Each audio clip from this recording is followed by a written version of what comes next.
from the Standing Committee on Roads and Transportation and Housing regarding the expansion of roads in Machakos County. And there is also a statement that will be sought by the Senator for Kisumu County, Professor Tom Ojienda, from the Standing Committee on Agriculture, Livestock and Fisheries regarding the provision of agricultural extension services in Kisumu County. Nominated Senator Haminda Kibwana will seek a statement from the Standing Committee on Information, Communication and Technology concerning the state of digital infrastructure in this public service. The Senator for Marsabit County is expected to seek a statement from the Standing Committee on Devolution and Intergovernmental Relations regarding the handover of machinery, motor vehicles, and unfinished projects from the Nairobi Metropolitan Services NMS to the Nairobi City County Government. The Senator for Marsabit is also seeking a statement from the Standing Committee on Lands, Environment and Natural Resources concerning the alleged grabbing of public land in Marsabit County. And then the chairperson of the Standing Committee on Roads, Transportation and Housing will make a statement on the progress made on the consideration of the following 6 statements. That is a statement by Senator Crystal Asige regarding retesting of public service vehicles upon expiry of their driving licenses. A statement sought by Senator Joseph Kamau regarding construction status of the road connecting Lake Kenyatta Primary School to Uziwa Junction in Lamu County. A statement sought by Senator Kaduri Morongi, who is also the Senate Deputy Speaker, on the progress of evaluation of tenders and commencement of drilling of works in Meru Town roads.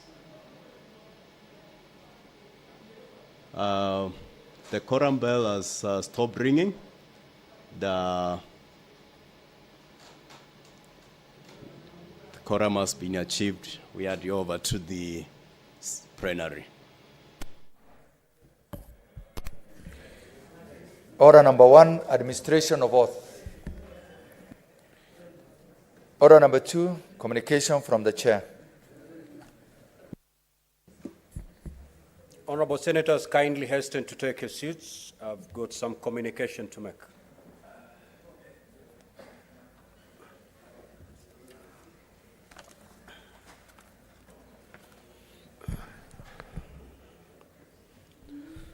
Honorable Senators, I'd like to acknowledge the presence in the Speaker's Gallery this afternoon a visiting delegation of members of staff from various counties undertaking the County Assembly's legislation tracker training.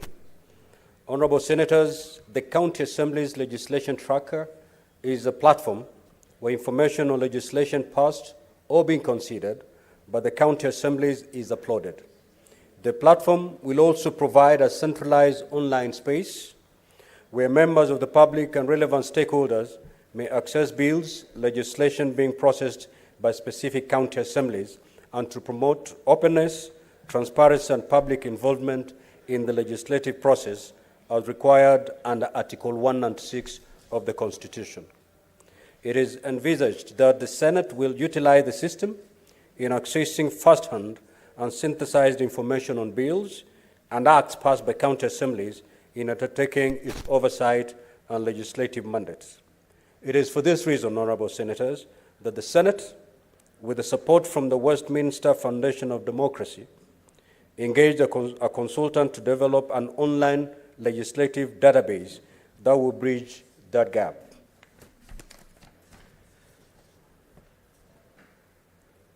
I request each member of staff represented to stand when the county is called out. Nakuru County.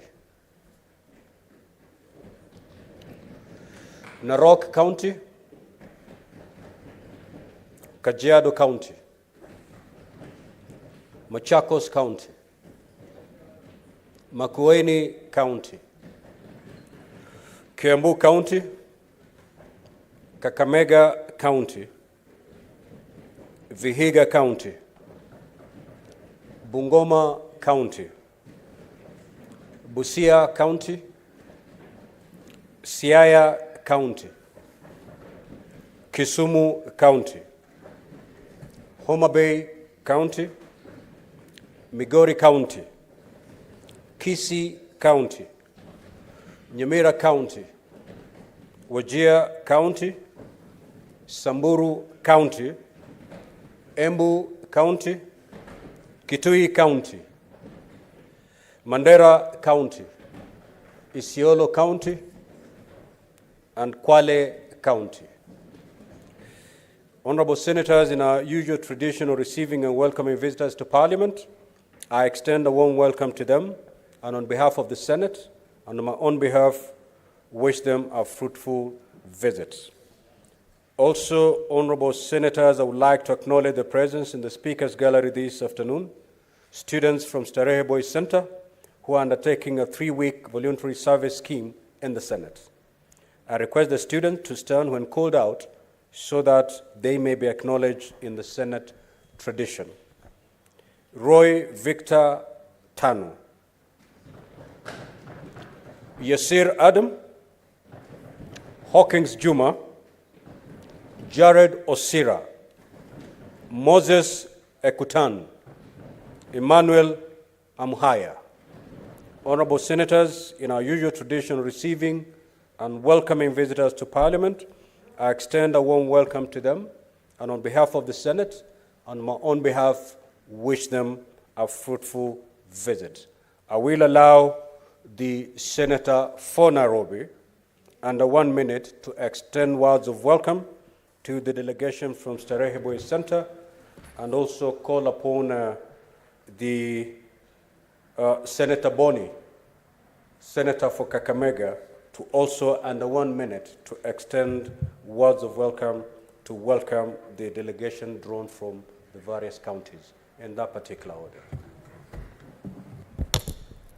I thank you most sincerely, Mr. Speaker, for the opportunity to welcome the students from Starehe Boys Center in Nairobi. Mr. Speaker, I don't think Starehe Boys Center needs introduction. It is an institution that is well known across the country for excellence in academics and other areas for a very long time.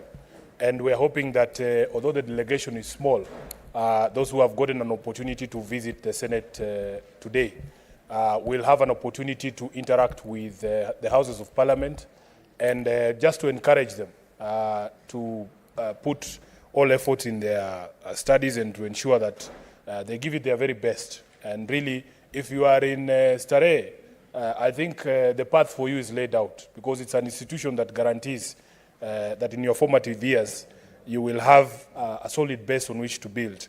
I have a few friends that I know from Starehe. The Member of Parliament for Saboti is in the National Assembly, Honorable Caleb Amisi. He's very proud of his school. Even those of us who went to schools like Musingu, my brother here, Senator Khalwale, are a bit envious, if we are being honest, of those who went to schools such as Starehe. Because as they say, those who went to provincial schools are those who failed to go to Starehe, like myself. So, Mr. Speaker, I'm very proud of this delegation, and I wish them a fruitful visit. And when they go back, I want them to say hi to the director, Mr. Mwaura, who is a good friend. I thank you, Mr. Speaker.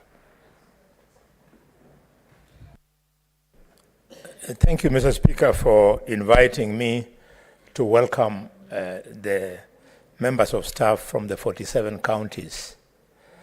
I just want to tell them one thing.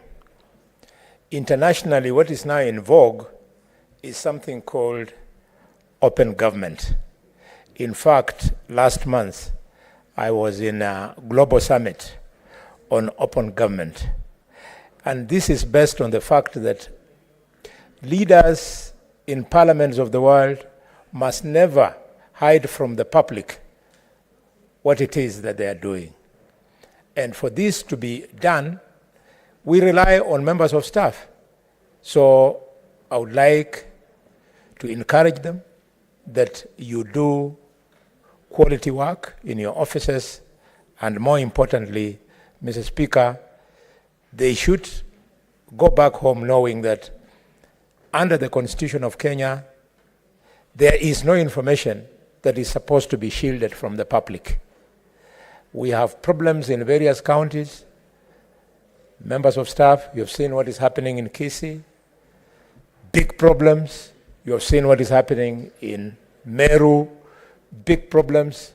This is because the partnership of open government is not working in those two particular counties. If it was, probably the governors have a case, but nobody knows what they have been doing. Probably the MCAs have a case. So support them for them to be able to make the running of governments in county assemblies open, welcome, and anytime my office is next to the stairs, you can come for a cup of tea and the other things beyond 5. Thank you, Mr. Speaker. Next order, clerk.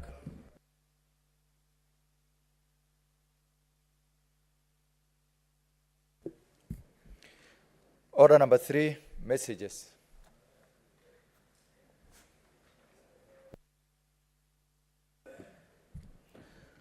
Honorable Senators, I wish to report to the Senate that pursuant to Standing Order 46.3 and 4, I received the following message from the Speaker of the National Assembly regarding the passage by the National Assembly of the National Rating Bill, National Assembly Bills number 55 of 2022. The message, which is dated Thursday, 26th October 2023, was received on Tuesday, 31st of October 2023, in the office of the Clerk of the Senate. Now, pursuant to the said standing order, I now proceed to report the message. Pursuant to the provisions of Standing Order 41.1 and 142 of the National Assembly Standing Orders, I hereby convey the following message from the National Assembly. Whereas the National Rating Bill, National Assembly Bills number 55 of 2022, was published via Kenya Gazette Supplement number 185 on 15th November 2022 as a bill seeking to provide a comprehensive legislative framework for imposition of property rates on land and buildings by county governments, the valuation of rateable property, the appointment and powers of property valuers, and the establishment, powers, and functions of the National Rating Tribunal. And whereas on Wednesday, 11th October 2023, the National Assembly considered and passed the National Rating Bill, National Assembly Bills number 55 of 2022, with amendments and in the form attached herewith.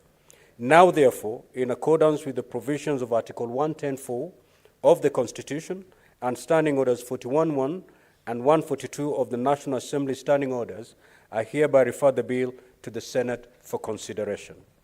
Now, Honorable Senators, pursuant to Standing Order 163, which requires that a bill which originates in the National Assembly be proceeded with by the Senate in the same manner as a bill introduced in the Senate by way of first reading in accordance with Standing Order number 144, I direct that the National Rating Bill, National Assembly Bills number 55 of 2022 be listed in tomorrow's order paper for purposes of the bill being read a first time.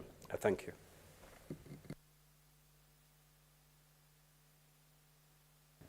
Next order, clerk.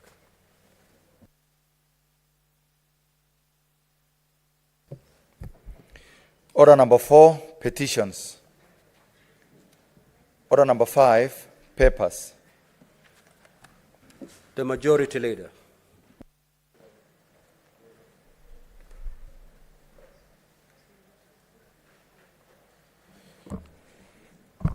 Mr. Speaker, sir, I beg to lay the following papers on the table of this Senate today, the 1st of November, the year of our Lord 2023, being, Mr. Speaker, 1, report of the Auditor General on the financial statements of the Katundu Level 5 Hospital, County Government of Kiambu for the year ended 30th of June 2022. 2, report of the Auditor General on the financial statements of the Kiambu Level 5 Hospital, County Government of Kiambu for the year ended 30th of June 2022.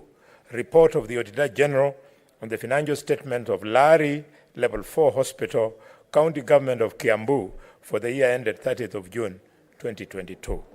And 4, Mr. Speaker, report of the Auditor General on the financial statements of Kihara Level 5 Hospital, County Government of Kiambu for the year ended 30th of June 2022.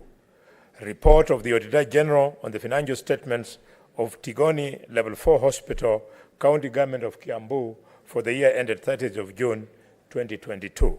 And Mr. Speaker, report of the Auditor General on the financial statements of Rural Level 4 Hospital, County Government of Kiambu for the year ended 30th of June 2022. And Mr. Speaker, report of the Auditor General on the financial statements of Egenia Level 4 Hospital, the County Government of Kiambu for the year ended 2022, June 30th.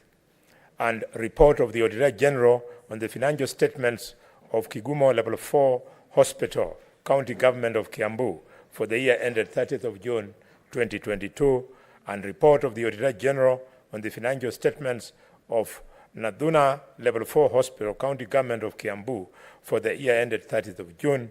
And Mr. Speaker, sir, report of the Auditor General on the financial statements of the Ahero County Level 4 Hospital, County Government of Kisumu on the year ended 30th of June 2022, and the report of the Auditor General on the financial statements of Jaramogi Oginga Oginga Teaching and Referral Hospital, County Government of Kisumu for the year ended 30th of June 2022. Speaker, sir, fine.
53.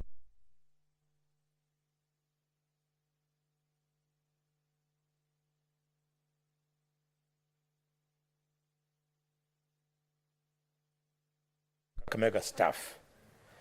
In the statement, the committee should, 1, provide a breakdown of the workforce within Kakamega County government, specifying the number of employees on permanent and those on casual basis. 2, clarify the duration casual employees have been working on a temporary basis, noting that some of these casuals in Kakamega health facilities have worked there since, Mr. Speaker, the year 2015 as casuals. Furthermore, state whether the county government plans to employ them on permanent and punishable basis. 3, disclose the elapsed time since the last salary disbursement for both permanent and casual employees was made, along with corresponding amounts allocated for salaries in each category.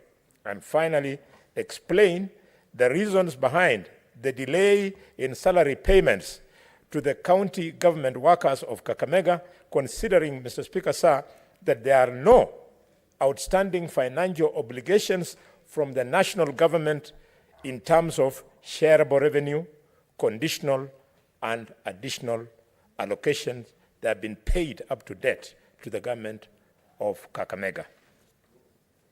Mr. Speaker, sir, the next statement is under the same order to the Committee of Finance and Budget regarding revenue generation and how it is put to use by the county government of Kakamega. In the statement, the committee should, Mr. Speaker, 1, establish the amount of money the county government of Kakamega raised as its own source revenue in the financial years 2021-2022 and 2022-2023. 2, state how much the said county government has projected to be raised this financial year 2023-2024 as its own source revenue, and shed light on the main sources of this type of revenue in the county government of Kakamega. And finally, outline any plans the county government has submitted to the Ministry of Finance and Economic Planning here in Nairobi on how to grow this revenue. Mr. Speaker, sir, finally, I rise to seek for a statement from the Finance Committee and Budget regarding the rental fees incurred by the county government of Kakamega. In the statement, Mr. Speaker, 1, they should provide a detailed breakdown of annual rental fees for office space and utility spaces incurred by the county government of Kakamega, disclosing details of the respective contracts, including the names of the landlords.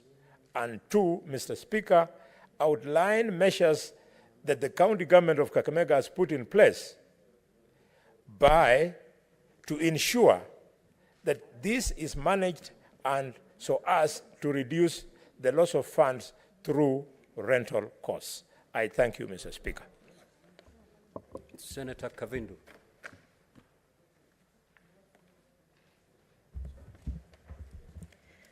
Thank you, Mr. Speaker, sir, for this opportunity. Request for statement on the expansion of roads in Machakos County. Mr. Speaker, sir, I rise pursuant to Standing Order 53-1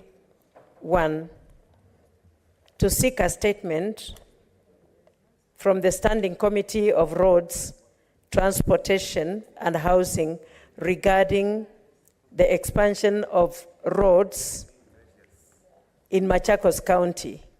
In the statement, the committee should provide the timelines for the expansion of Tala, Katine Siandhi, Tala, Oldonyo Sabuk, Tala, Kinyui,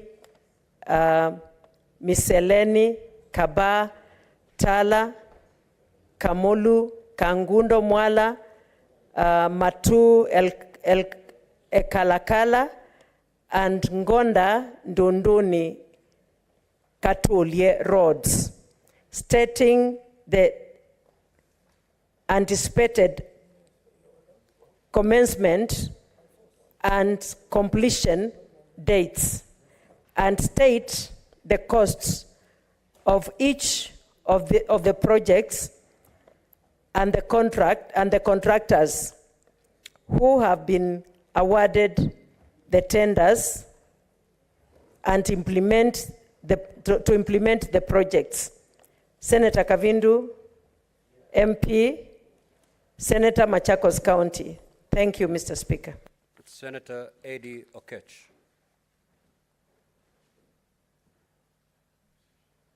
That statement is dropped. Senator Okoit Omtata.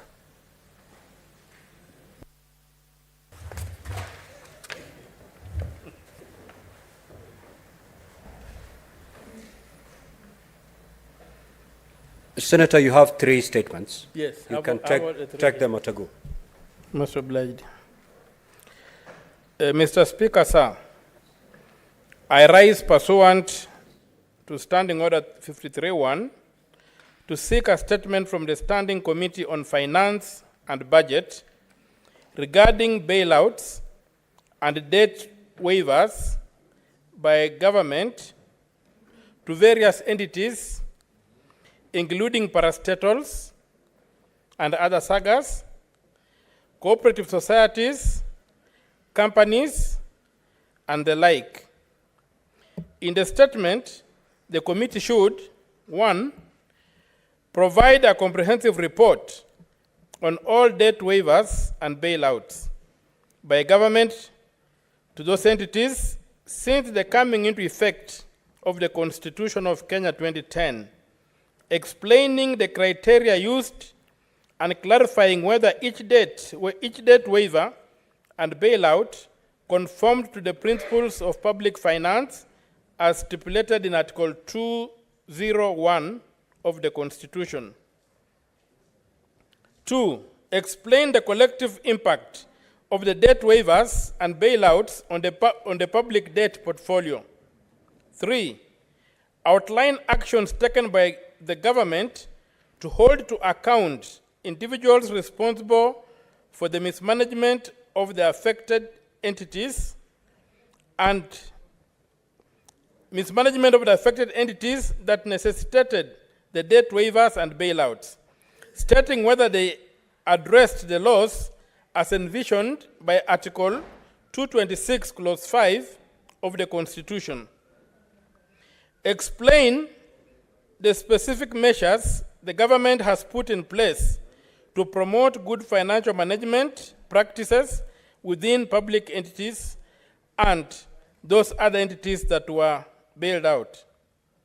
And finally, recommend the best practices the government can apply in assessing whether to grant debt waivers and bailouts to public entities and others. Mr. Speaker, sir, my second statement, I rise pursuant to Standing Order 53-1 to seek a statement from the Standing Committee on Education regarding the implementation of junior secondary school curriculum for children with special needs. In the statement, the committee should address the following: explain the criteria used for admitting children with special needs into junior secondary schools, providing details of the children with special needs who sat for the Kenya Intermediate Level Education Assessment, KILEA, and the Kenya Primary School Education Assessment, KEPSEA. State the number of teachers who were trained and employed specifically for the children with special needs in junior secondary school countrywide. Provide a report of the learning resources, including electronic and non-electronic teaching and learning materials, such as textbooks, that were evaluated, vetted, and approved for use by learners with special needs, as well as the programs and curriculum support materials developed and reviewed to meet the standards of children with special needs. And finally, number 4, outline any other measures put in place by the ministry to ensure learners with special needs are facilitated to attend junior secondary schools. Mr. Speaker, sir, my final statement, third and final, I rise pursuant to Standing Order 53-1 to seek a statement from the Standing Committee on Education regarding the full implementation of the Basic Education Curriculum Framework, BECF. In the statement, the committee should, 1, state the level of operationalization of the Education Quality Assurance and Standards Council, ESQAC, as provided for in the Basic Education Act, detailing its current standing and staffing and financing levels. And 2, state strategies in place to fully operationalize and strengthen the board of management, BOM, of the council and extend its tenure to a period of 5 years. Mr. Speaker, sir, those are my 3 statements. Thank you for the opportunity. Thank you, Senator. Senator Professor Tom Ojenda.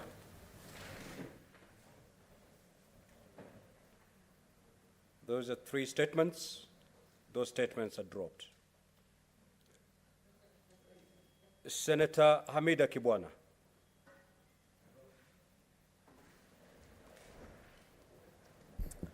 Thank you, Mr. Speaker. I seek a statement on the state of digital infrastructure in the public service. Mr. Speaker, sir, I rise pursuant to Standing Order 53-1 to seek a statement from the Standing Committee on Information and Communication Technology regarding the state of digital infrastructure in the public service. In the statement, the committee should provide an assessment of the current state of digital infrastructure within the public service encompassing both hardware, like servers, computers, and networking equipment, and software, applications, platforms, and digital services offered to the public. Number 2, outline any existing plans or strategies aimed at bolstering Kenya's digital infrastructure, especially in areas that lag behind, with a view to ensuring accessibility, efficiency, and transparency in public service delivery as envisioned by Article 43 of the Constitution.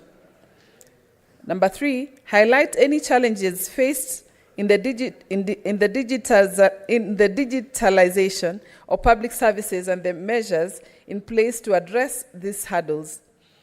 And finally, elaborate on any insights on partnerships with the private sector and international organizations on enhancing the country's digital capabilities.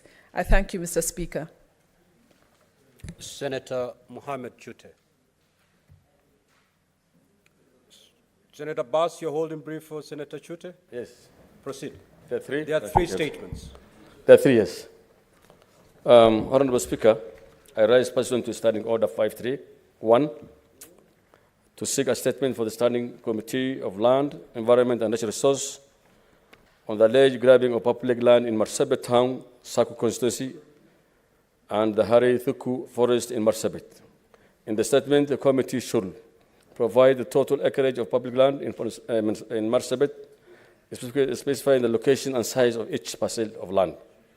2, investigate the allegations of unauthorized occupation, encroachments, and land grabbing in Marsabit County, particularly in Marsabit Town, Saku constituency, and Harithuku forest, disclosing the individual or entities responsible of and any legal actions are taken against them.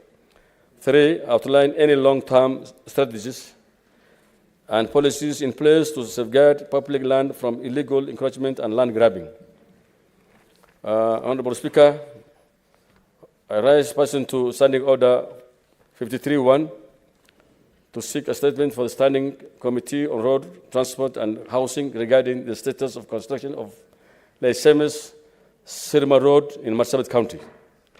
In the statement, the committee should provide an update on the status of construction of the Leisemes Sarima Road in Marsabit County, giving reasons for the stalling of the project. 2, inform the Senate of the tendering process for the project, providing details on the bids received to the contractor who won the award and the bid amount. Explain any disparities between the contractual and actual commencement and completion dates of the project. 4, outline any measures put in place to ensure the completion of the project without further delay, stating the project timelines. Finally, Honourable Speaker, the third statement, I rise pursuant to standing order to seek statement from the Standing Committee on Devolution and Intergovernmental Relations regarding the handover of machineries, motor vehicles, and unfinished projects from Nairobi Metropolitan Service to the County Government of Nairobi. In the statement, the committee should provide a comprehensive list of machineries and motor vehicles purchased during the tenure of the Nairobi Metropolitan Service, detailing their mechanical state, whether they were handed over to the county government of Nairobi City.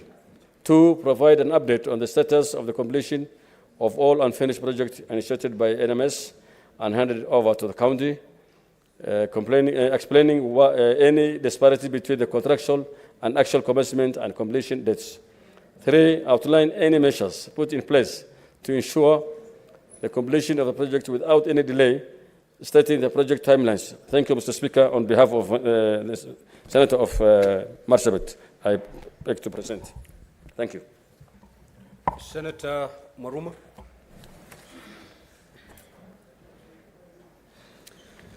Thank you, Mr. Speaker, for this opportunity to request a statement on the death of Mr. Samuel Matatenzai, allegedly through medical negligence at Moi Hospital in Voi, Taita Taveta County. Mr. Speaker, sir, I rise pursuant to Standing Order 53-1 to seek a statement from the Standing Committee on Health regarding the death, allegedly through medical negligence, of Master Samuel Matatenzai at Moi Hospital in Voi, Taita Taveta County. In the statement, the committee should, 1, outline the circumstances that led to the death of Master Samuel Matatenzai at the Moi Hospital in Voi. 2, provide an update on the current status of the availability of oxygen, including any reserves in hospitals within Taita Taveta County. 3, explain the status of the intensive care units in hospitals in Taita Taveta County with detailed reference to the quality, suitability, viability, and operational status of all machines, including the CT scan machines, highlighting the procurement process for the machines and the staff operating them. And 4, investigate allegations that led to the demise of Master Samuel Matatenzai. Sorry, I'll go through that again. Investigate allegations that the demise of Master Samuel Matatenzai may have been as a result of negligence on the part of the medical staff at Moi Hospital, outlining any measures to be undertaken by both the county and national governments against any officers who may be found culpable. I have another statement, Mr. Speaker. Mr. Speaker, sir, I rise pursuant to Standing Order, I rise pursuant to Standing Order 53-1 to seek a statement from the Standing Committee on National Security, Defense and Foreign Relations concerning the procedure for acquisition of citizenship for foreign persons married to Kenyans. In the statement, the committee should, 1, explain the reasons for non-compliance with Article 15.1 as read together with Article 13.2 of the Constitution with regards to acquisition of citizenship status by persons married to Kenyan citizens. 2, state any progress made by the ministry in ensuring that women married to locals in Taita Taveta County, who are mostly from Tanzania, are granted citizenship status upon verification of their marital documents in order to enable them access essential government services. And 3, elucidate on the possibility of decentralizing this service to the county or sub-county level with view to making it more accessible to the citizenry. I thank you, Mr. Speaker. Statements pursuant to Standing Order 56-1. The Chairperson Standing Committee on Roads, Transportation and Housing.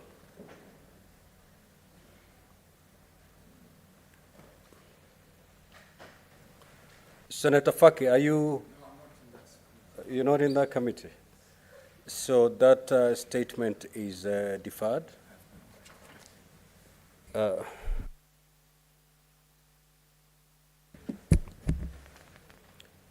Senator Faki, proceed to make your request. Thank you, Mr. Speaker. Request for statement on the safety of motorists and pedestrians along the Makupa Causeway Bridge. Mr. Speaker, sir, I rise pursuant to Standing Order number 53-1 to seek a statement from the Standing Committee on Roads, Transportation and Housing regarding the safety of motorists and pedestrians along the Makupa Causeway Bridge and Changamwe roads in Mombasa County. In the statement, the committee should state any plans by the ministry to ensure that the construction of adequate drainage facilities, street lighting, and clear road markings along the Makupa Causeway Bridge and Changamwe roads to ensure the safety of both motorists and pedestrians. Number 2, outline measures being taken by the ministry to mitigate the risks faced by motorists and other road users approaching the causeway from Changamwe direction and joining the highway alongside traffic from Mikindani, especially in the absence of proper joining lane. And number 3, state when the ministry intends to address the matter of absence of street lighting or non-functional street lights along the Bonje Dongokundu Road in order to alleviate risks faced by motorists and pedestrians along the Bonje Portrees area. Thank you, Mr. Speaker, sir. Now, honorable senators, I will allow intervention on all these statements for a period of 15 minutes. The Honorable Chiranke. Mr. Speaker, thank you. I want to congratulate colleagues who have brought statements, and in quick succession, I want to support the statement by Senator Karen Nyamu on the alleged death of Master Adas Kanyora Mutai. Mr. Speaker, I want to ask Ministry of Education and DCI to fast track because, Mr. Speaker, we have noticed in the recent months we have lost many children in unexplained deaths, especially in our schools within the city and across the country. We have had even, Mr. Speaker, in some estates in this country and even in schools that have buildings that are high-rise, where they don't have any protective stairs, Mr. Speaker, and sometimes they slide and get injured.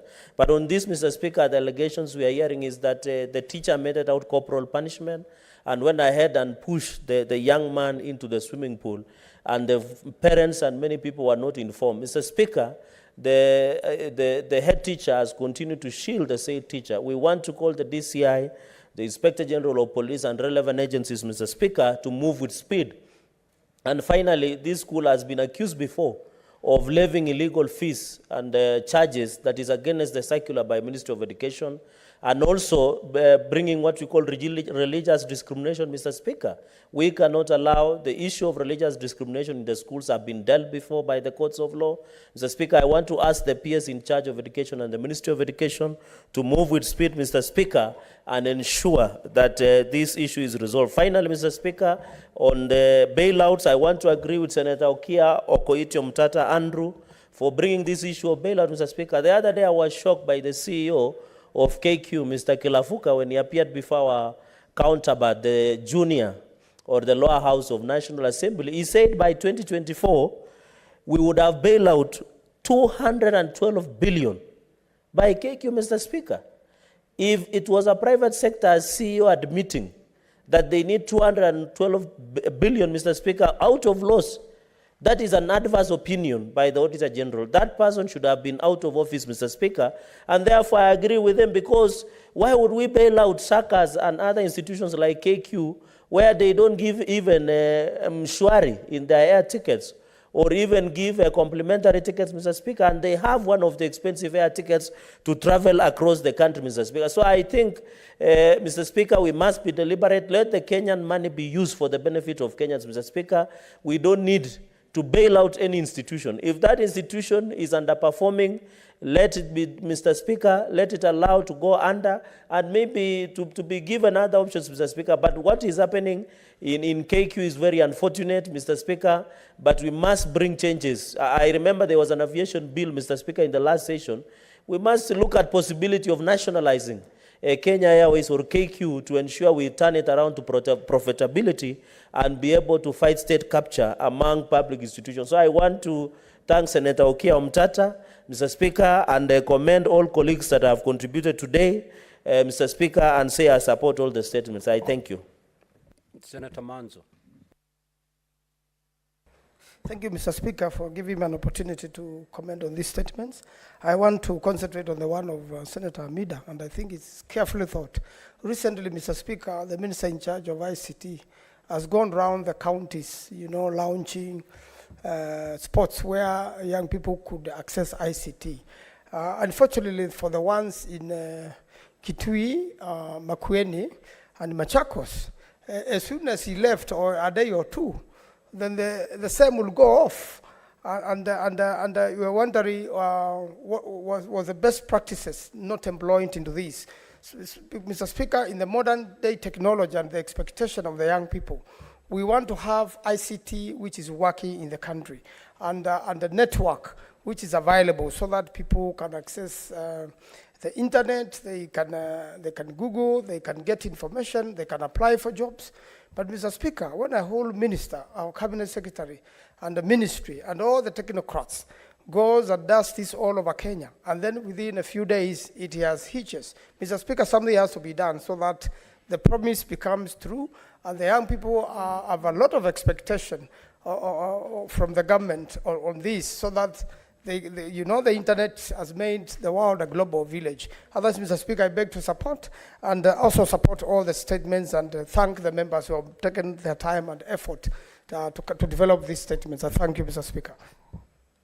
Senator Halwale. Oni. Thank you, Mr. Speaker. Mr. Speaker, the statement by Senator Kibwana about digital infrastructure is futuristic and also current, and we need to reflect on it. I support it, and also would like the committee to further find out what the ministry is doing in terms of digital sports, also known as e-sports. If you go to children from middle class and upper class, they enjoy digital sports. For example, in football, you'll find children, he sets up, the computer is Arsenal, and the child is Manchester United. So the child plays the game and defeats Chelsea. And therefore, if he's a supporter of Man U, the confidence of that child goes up if in the previous day Man U was defeated. It is so important. When I see children doing these things, I say, hey, what the Minister of ID is doing is so critical, but if we don't avail these things to the other children, we are starting to create a society that has got class that can clash, either at the mental level or going forward. Mr. Speaker, I'm glad to report to the House that further to what she's doing, developing a brisk e-sport of bullfighting, so the children who don't come from Kakamega can also enjoy bullfighting when they are in Msambweni, when they are, of course, not in Nandi. In Nandi, the moment they will see, they'll start having ideas of stealing the bulls. And Senator Boni, that was extremely uncalled for. Proceed to withdraw it. Don't just take your seat. Withdraw that last statement. Mr. Speaker, I want to withdraw. What I meant by slip of the tongue, I said the senator of Nandi. It is him who has got the ideations of cattle rustling, not the children, Mr. Speaker. Senator Boni, are you trying to imply that the Senator Forani, the Honorable Chiranke, is a cattle rustler? Mr. Speaker, last week, Mr. Speaker, I know he's not, but last week he almost Then killed. proceed to. You need to proceed. Thank you. Thank you, Mr. Speaker. And with that particular remark, I want to congratulate the senator. This is very nice. Senator Boni, And kindly I wish, withdraw that statement. and I wish to confirm that this was with a light touch, and it is allowed. It is with a light touch. It is allowed in speechcraft, and I want to withdraw and apologize if it meant anything else other than light touch. Thank you. Senator Beatrice Akenyi. Thank you, Mr. Speaker, sir. I rise to support the statement one by the Senator, my senior sister, Senator Agnes Kavindu, on the expansion of roads in Machakos County. A number of roads has been listed, but Honorable Speaker, for good planning in most of our urban centers, we want to support that not only in Machakos County, all the other counties must work towards the expansion of their roads. Because, Honorable Speaker, as the populations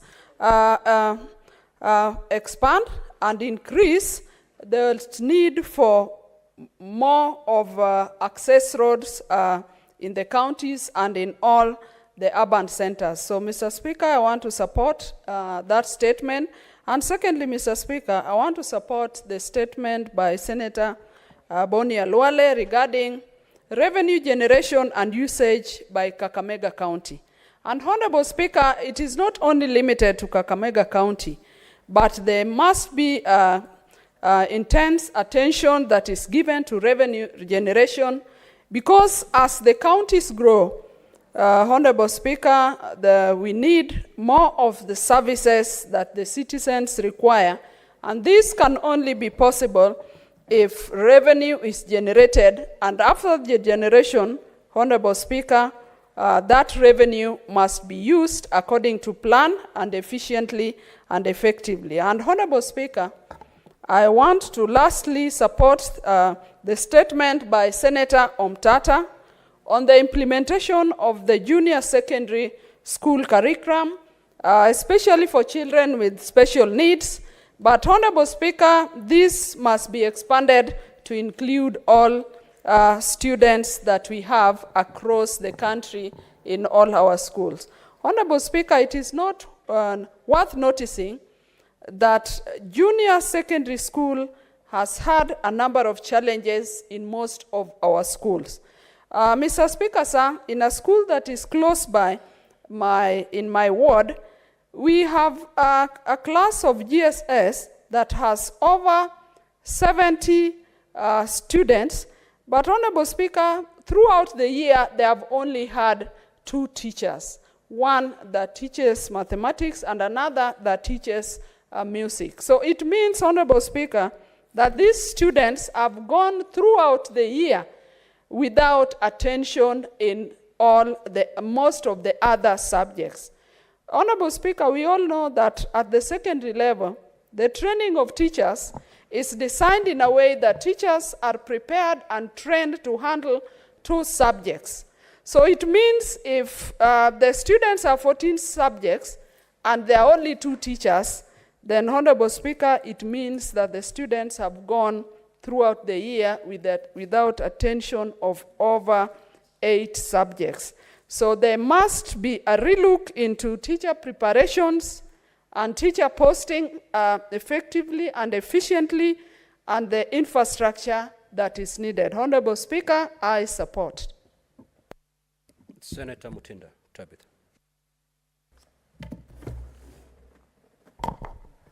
Thank you, Mr. Speaker. And I do rise to support all my colleagues' statements that they have put across. And I will narrow, starting with the statement from Senator from Machakos, Senator Kavindo, in regards to the roads in, expansion. Issues of infrastructure are very important because then they enhance the growth of the particular areas, business-wise, and properties are also able to add more value. An area that is the eastern region of Machakos, it's very important because it's very adjacent to Nairobi County. And most of our people now are moving to Machakos County and doing the investment. The best that we can do is to ensure that more infrastructures are put in place to enhance mobility, easy transportation. Then this reduces the lead time for the business people. It's very important. I want to also support the statement by Senator Boni Halwale, the issues of the on-source revenue for Kakamega County. As the Vice Chair of Finance Budget, and I'm happy that this statement will be coming to our committee, this is a matter that as Senate we've really pushed and focused that the 47 counties should ensure that they increase their on-source revenue. There is a high dependency from the national government on the allocation and issues in terms of untimely disbursements then that are brought about. But we've always then asked, then how much are the governors, are the counties collecting so that they can be able to manage their recurrent expenditure throughout without really putting so much pressure on the national government, and then they are not putting pressures on themselves. We've seen also, we've had cases of loopholes of money not being fully remitted, that is collected, but when these measures are put and focused on, then we will ensure as Senate that there's much more increase in the on-source revenue. Hence, people then are able to get the services that they deserve, because you realize different counties are also charging their own taxes. Lastly, allow me, Mr. Speaker, to support the statement by Senator Hamida. I support it from the perspective that as the ambassador of digital literacy in this country, and an advocate for matters digital literacy, it is very important that the digital infrastructure, especially in the public sector, in the public service, in regards to the hardware sector area, in regards to the software factor, it's very key that the Ministry of Communication and Technology should be able to put out and indicate at what level is it at, what kind of networks are in place. I note because as the Kenya Kwanza government, our biggest focus is to ensure we go digital. Rwanda has done it, and we are still focusing on that. When we came into government 1 year ago, the services were at about 320 e-services. As we speak, there are over 15,000 services. The target is over 50,000 services. But for these e-services to be able to blossom and achieve what is needed to be achieved, then it is important to know the level of digital infrastructure that we have. Digital literacy, the skills that are needed is a very important aspect, because public servants should be equipped with the digital literacy that is needed so that they can be able to ensure that services are easily delivered, and we minimize the time that one needs to move from one place to another, because you can sit back and be able to get the e-government services that are in place. I also want to note the smart farming, the e-farming that the president is also focusing on through the digital focus. The other day, we were able also to pass the Universal Health Care Bill, which has also the digital health bill, which is a very key and bill that is going to ensure then that we reduce the paperwork in hospitals and ensure that we have these systems, not short-term and long-term. Data security is also a very important factor, Mr. Speaker. With those few remarks, I support. Senator Faki. Asante Mheshimiwa Spika kwa kunipa fursa hii kuchangia taarifa ya maombi ya taarifa kutoka kwa Seneta Mtata kuhusiana na kudhaminiwa kwa baadhi ya mashirika ya umma na serikali kuu. Mheshimiwa Spika, ni masikitiko kwamba baadhi ya mashirika yanaendelea kupata hasara, na hasara hii inabebwa na wananchi wa kawaida ambao wanalipa kodi kuisaidia serikali. Mheshimiwa Spika, hususan shirika la Kenya Airways ambalo kwa muda mrefu limeweza kutegemea serikali kuliweka hai. Majuzi mkurugenzi mkuu wa shirika hilo amesema kwamba kwa mwaka huu watapata hasara ya bilioni 35 na wametoa mapendekezo kwa mwakani watapata hasara ya bilioni 65 Kenya shillings, shilingi za Kenya. Mheshimiwa Spika, katika hizi dhamana ambazo serikali inalipa kwa niaba ya mashirika haya, hatuoni wale wawekezaji wa kibinafsi ambao wana hisa katika mashirika haya kutoa mchango wao katika dhamana hiyo ama malipo hayo ambayo serikali inapeana. Mheshimiwa Spika, tukiangalia kama shirika la Kenya Airways wanapolipisha tikiti zao za ndege, Mheshimiwa Spika, utapata kwamba ni dhulma kubwa wanafanyia wateja na wananchi wa Kenya. Mheshimiwa Spika, nikisafiri baina ya Mombasa na Nairobi, waweza kupata asubuhi tikiti ni shilingi 9,000, lakini ikifika saa 5 tikiti ile imefika shilingi 18,000. Inapanda marudufu kila baada ya masaa, Mheshimiwa Spika. Wakati mwisho wa mwaka shirika hili, Mheshimiwa Spika, linaregesha hasara, na hasara ile inadhaminiwa na serikali. Shirika jingine, Mheshimiwa Spika, ni Kenya Power. Ikipungua ukisipolipa malipo yako kwa muda wa siku moja, Mheshimiwa Spika, umeme unakatiwa. Lakini shirika lile mwisho wa mwaka linakuja tena kwa serikali kupata ruzuku ili kujisaidia kulipa madeni yake na mambo kama hayo. Mheshimiwa Spika, ni lazima mashirika haya yawajibike, kwa sababu ile kodi ambayo inalipwa na mwananchi wa Kenya, Mheshimiwa, ni dhulma kwamba inalipwa mashirika ambayo nusu ya hisa zinamilikiwa na wenye hisa binafsi. Asante Mheshimiwa Spika kwa kunipa fursa hii. Senator Kisang. Thank you, Honorable Speaker, for giving me this opportunity to comment on some of the statements. Number one, Honorable Speaker, is the statement by Senator Mita on digital space. Honorable Speaker, I'm a member of the ICT committee, 9 of us, and I know Kenya Kwanza government promised Kenyans that they want to have free 25,000 Wi-Fi spots across the country. And while, Honorable Speaker, we were in Turkana for Senate Mashinane, we launched 2 of those free spots at the livestock market and fresh produce market in Turkana, Honorable Speaker. It's unfortunate that some of the areas, some of the senators have said some of the spots are not working. And as a committee, we will take it up with the ministry to ensure that all the areas where they have installed, they ensure they put proper quality equipment so that, you know, the Kenyans can enjoy it. Because the reason why these things have been put across the country is to ensure our youth access free internet, free Wi-Fi, to access digital jobs. The president is passionate about digital jobs for our youth, so that the youth, we are talking about unemployment, they can generate their own jobs, they can generate content and employ themselves and earn a living. They can even get digital jobs across out of the country by working at the comfort of those areas where we have free Wi-Fi, Honorable Speaker.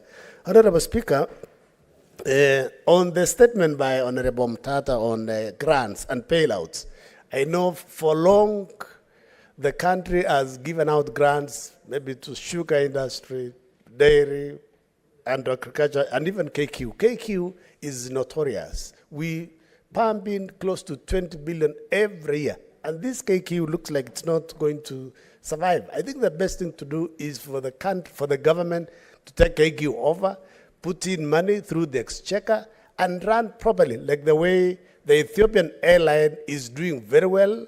They are buying aeroplanes every year, but KQ continue to lease expensive aeroplanes. So we support that, you know, this bailout, let KQ either collapse or the government takes it up. United Arab Emirates. They have Emirates Airline, and it's doing well. They get new airlines every year. So why can't we do the same for our country?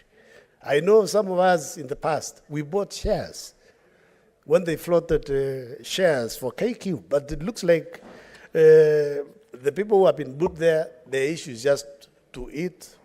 It's like a corrupt entity, Honorable Speaker. Honorable Speaker, on the last one, on revenue generation, on say revenue in Kakamega County and across also all the other counties. It looks like, Honorable Speaker, when this thing of share of revenue and the counties are assured of the particular billions that they get from the national government, some of them went on and slept on the job. I think the best thing to do for CRA is to set up one of the parameters is to have an incentive. If you meet your target, you are given additional resources by the national government. And those who don't meet their target, you deny them a certain percentage. I think it is something that this House needs to think and plan about so that our governors, our county governments should be able to generate enough revenue at the counties. Honorable Speaker, before devolution, Nairobi County used to sustain itself. Today, really need money from a national government. They can generate 100 billion. But because of what they get, they have gone to sleep on the job. And if they collect also, maybe the money is diverted elsewhere. Honorable Speaker, I support. Senator Sifuna. Mr. Speaker, I know yesterday my sister, the Honorable Senator Karen Nyamu, said she would not support anything that I supported or proposed. I want to confirm to this House that I do not share the same feelings and that I stand solidly behind her and any agenda that is going to advance the best interests of the people of Nairobi. So I stand here to support the statement that she has brought regarding the death at a school here in Nairobi, Kimathi Primary School. Mr. Speaker, I want to assure the people of Nairobi, the parents of Kimathi Primary, that I have seen the work that has been done by committees of this House, that indeed there is no need for us to speculate at this particular moment as to the events that led to the death of the student at that particular school. I have extreme faith in the committees of this House to be able to unearth the sequence of events and the root cause of the death of that child, Mr. Speaker. So I only urge that there is patience. I am sure the committees will be able to call the families, the teachers, the PTA, representatives of the school to come here to the Senate to give an account of what happened, and I'm sure that in the end, justice shall be served. Mr. Speaker, I also want to support the statement by Senator Hamida. Many of us are a bit concerned about the state of the digital infrastructure in government. Mr. Speaker, a few months ago, I was invited... Order, Senator Manzo and the youth leader of the Senate. Thank you, Mr. Speaker. Mr. Speaker, a few months ago, I was invited by the CS for ICT, the Honorable Eliud Owalo, to accompany him to a launch of what I expected would be something quite serious at City Market here in Nairobi. Mr. Speaker, I must say that I was a bit disappointed because when we got there, it was nothing more than the launch of a Wi-Fi hotspot for the traders there at the City Market. And unfortunately for me, is that few weeks later, Mr. Speaker, I was receiving calls from the traders at City Market that in fact the internet there was not working anymore.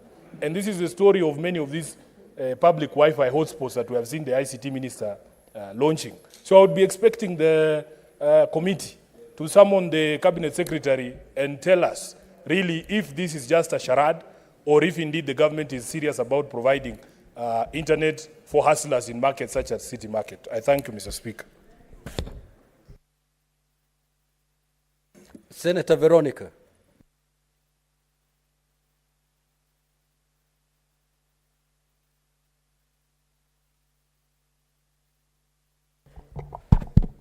Thank you, Mr. Speaker, for this opportunity. And I rise to support the statements that have been brought by our colleagues to the floor of this House.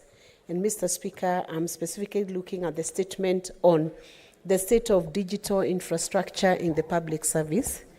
As Mr. Speaker, this will be a foundation for growth in many sectors, knowing very well that information and communication technology is an enabler for development, Mr. Speaker.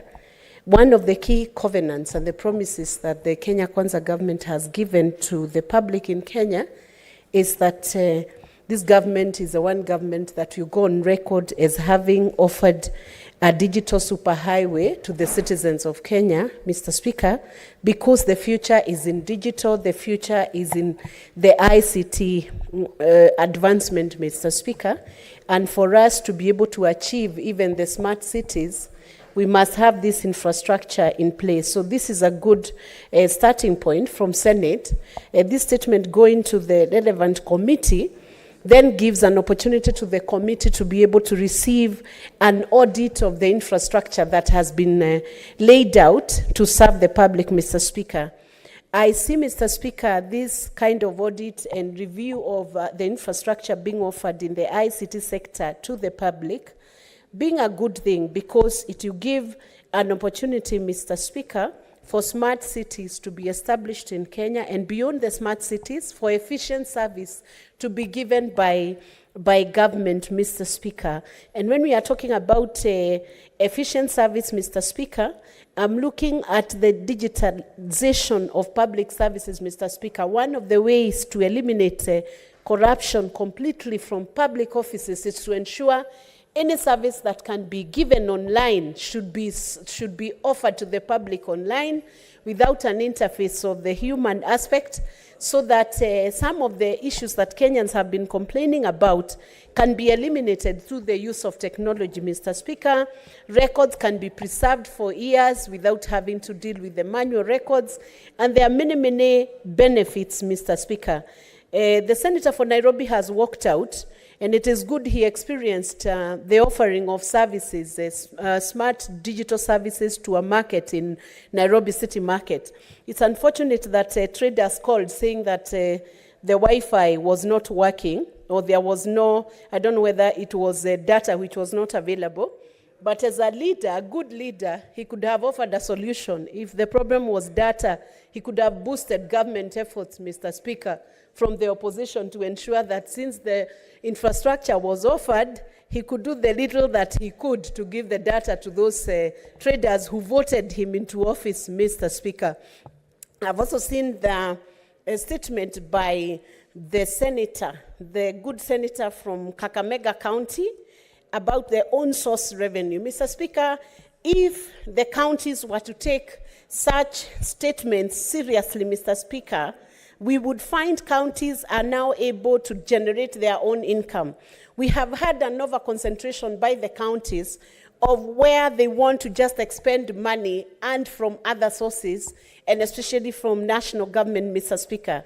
This approach should be adjusted, Mr. Speaker, using their own source revenue. We would expect as Kenyans that counties are innovative in the way they raise their revenue in order to be able to feed into their budgets, Mr. Speaker. Indeed, it should be the pride of any county, Mr. Speaker, to be able to generate a revenue that caters for its expenditure insofar as it is possible. I know for some counties that may be difficult, but for those counties that are expedient in the manner in which they manage their resources, Mr. Speaker, their own source revenue should be able to cater for the needs of the expenditure in the county. And of course, generating is not enough. Good management of those resources, officials, Mr. Speaker, and public servants who are able to manage resources in a way that is faithful and with a lot of integrity, Mr. Speaker, then supports the generation of own source revenue and ensures that what is generated in a county can continue to be injected into the development of that county, Mr. Speaker. So I rise to support and congratulate the senators who have brought this statement, Mr. Speaker. And let me also mention about the student who died at Kimathi Primary School. I don't know whether it's a primary school or the secondary school. It is something that should never happen to any student who wakes up in the morning, Mr. Speaker, and goes to school, Mr. Speaker. And it is so unfortunate that a parent receives the news that their child is no more, having released that child to attend a school which is being managed diligently by competent officials, Mr. Speaker. I believe the Ministry of Education, together with the Ministry of Internal Security, Mr. Speaker, should be able to manage and tell Kenyans what happened to such a student and how we will manage issues in future to ensure that our schools are safe grounds for students and they are comfortable enough for any parent to be able to send their children to school without the anxiety of thinking they will receive bad news or receive issues, Mr. Speaker, that have caused a risk or exposed their students or their children to such a fatality or such risk. Thank you, Mr. Speaker. Senator Kavindu. Thank you, Mr. Speaker, for this opportunity to support the statements of our senators. And I will start with the the statement for Senator Mwaruma about this demise of Samuel Mwate due to negligence of the doctors. Mr. Speaker, these ICUs have a lot of problems, not only of oxygen, but most of the hospitals don't even have generators. And so when the lights go off, when electricity goes off, many of the people in ICUs and many of the children in ICUs, incubators, die due to lack of oxygen and due to lack of the necessities that they should have while in the ICU. Mr. Speaker, whoever is going to check on the Committee for Health must also check not only in Taita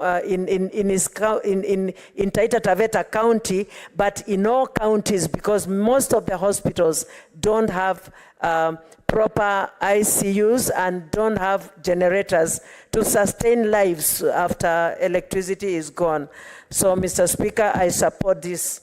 And I also want to support Bonnie Halwale's statement about ONSO's revenue, because, Mr. Speaker, not only in Kakamega, but the committee must check also in all the counties, and especially Machakos, because I believe in Machakos we should be collecting much more ONSO's revenue than we are collecting. And I wish also the committee should also check that and ensure that the counties collect these monies and whoever are collecting this money are accountable and can be trustworthy, because that is where most of corruption is. Thank you, Mr. Speaker, and I support.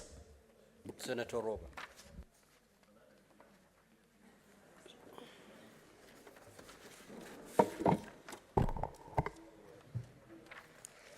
Thank you, Mr. Speaker. I want to support Senator Karen Nyamu's statement of the inquiry of deaths in schools. Mr. Speaker, I think this conversation needs to be moved to another level, and as much as you will refer to the Committee on Education, I think it's actually time we come up with a bill so that we can focus on how to deal with deaths in schools as from a legal perspective, Mr. Speaker, because it's not only in Kimathi Primary, Mr. Speaker. We have so many that are unreported. Just the other day in Arap Moi Primary School, we had children who perished in a boat accident. They had gone for a trip. And those kind of incidences we need legislation. We need to find a way to ensure that when there are school trips, when there are engagements with the students where duty of care has been moved from the parent to an institution or to a third party, there has to be legislation around it. Mr. Speaker, we also have different types of death. I have spoken about the death of Jacqueline from Bomet County, the girl who committed suicide because of period shaming. That in itself is also an incident that it still falls under deaths in school or surrounding circumstances within the institution. So I think as much as this is being referred to the Committee of Education, perhaps we need to look into how we can legislate on that. Mr. Speaker, I also want to support the statement on citizenship status for foreign persons. Mr. Speaker, I know it is coming from the interests of Taita Taveta, where we have many foreigners, Tanzanians, who are married to locals and then are staying in Kenya and are therefore seeking for government services. But when we're looking at this matter, I think it should also be broadened, because we have the case of those genuinely looking to get their citizenship status so that they can access government services. But we have cases where we actually need to control foreigners who want to come in and then just get citizenship for whatever reason, for purposes of doing business and not wanting to pay the fees on business permits and things like that, or for purposes of acquiring property and things like that. And also, Mr. Speaker, on that particular matter, I just want to say this. When a Kenyan goes out to get married in a foreign land elsewhere, it is not as easy as we are trying to do it. They don't just get citizenship status anywhere. Go to Europe, Mr. Speaker. You are subjected to understand the culture, the history, the language.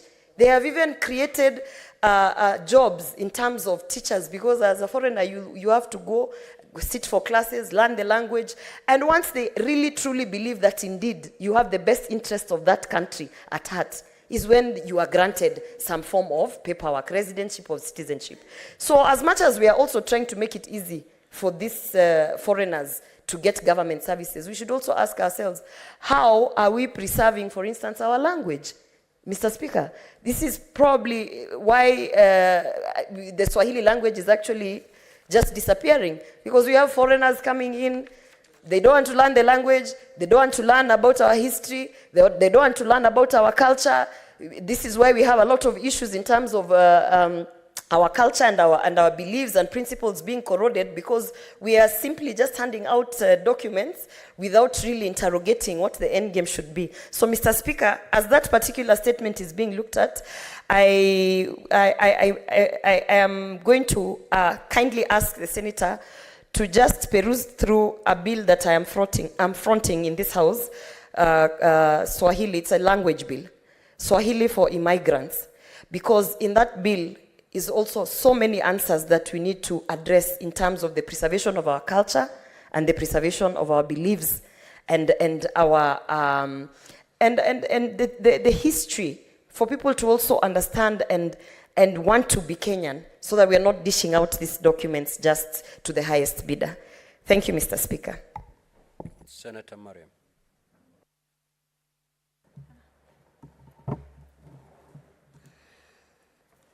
Thank you, Mr. Speaker, sir.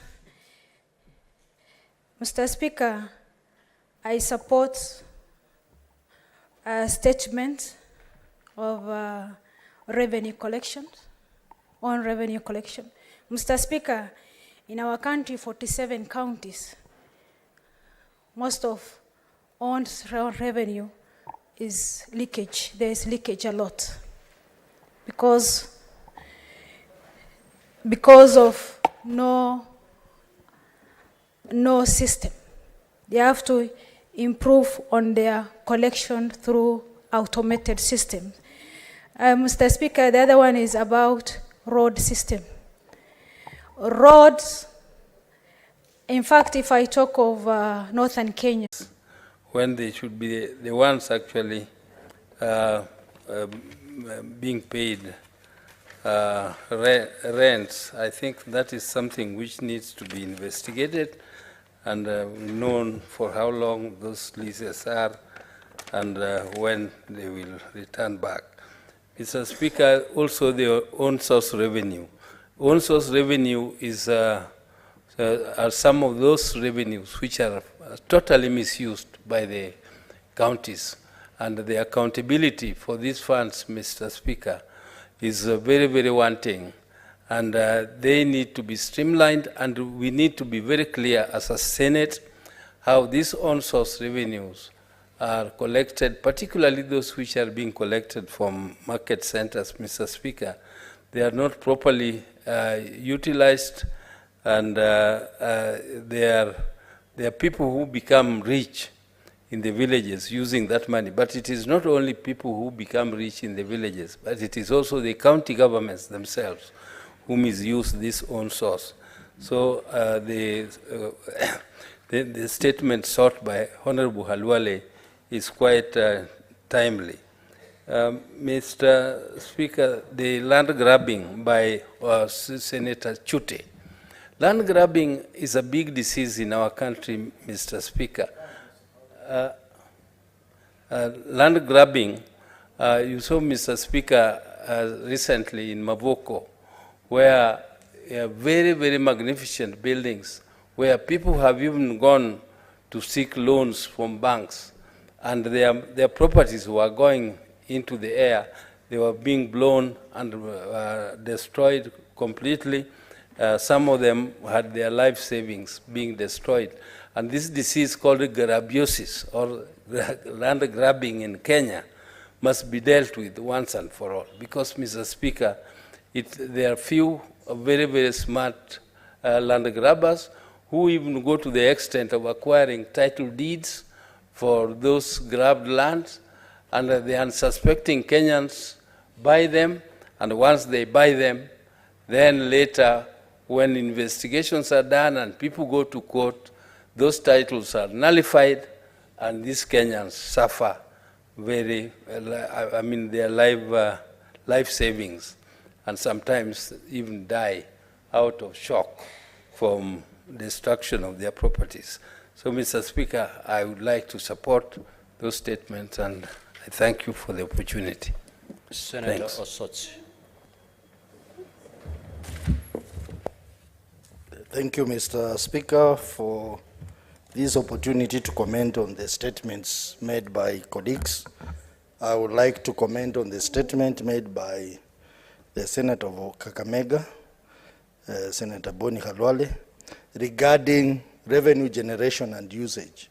Mr. Speaker, this is a very important statement, and I wish we could, the committee concerned, could look at all the 47 counties, the amount of revenue they are generating, and how they are utilizing that revenue. Mr. Speaker, most of this revenue that is generated by county government is misused.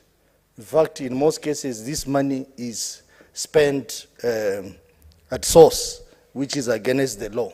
And I think the Committee for Finance should take their time to thoroughly investigate this issue of revenue.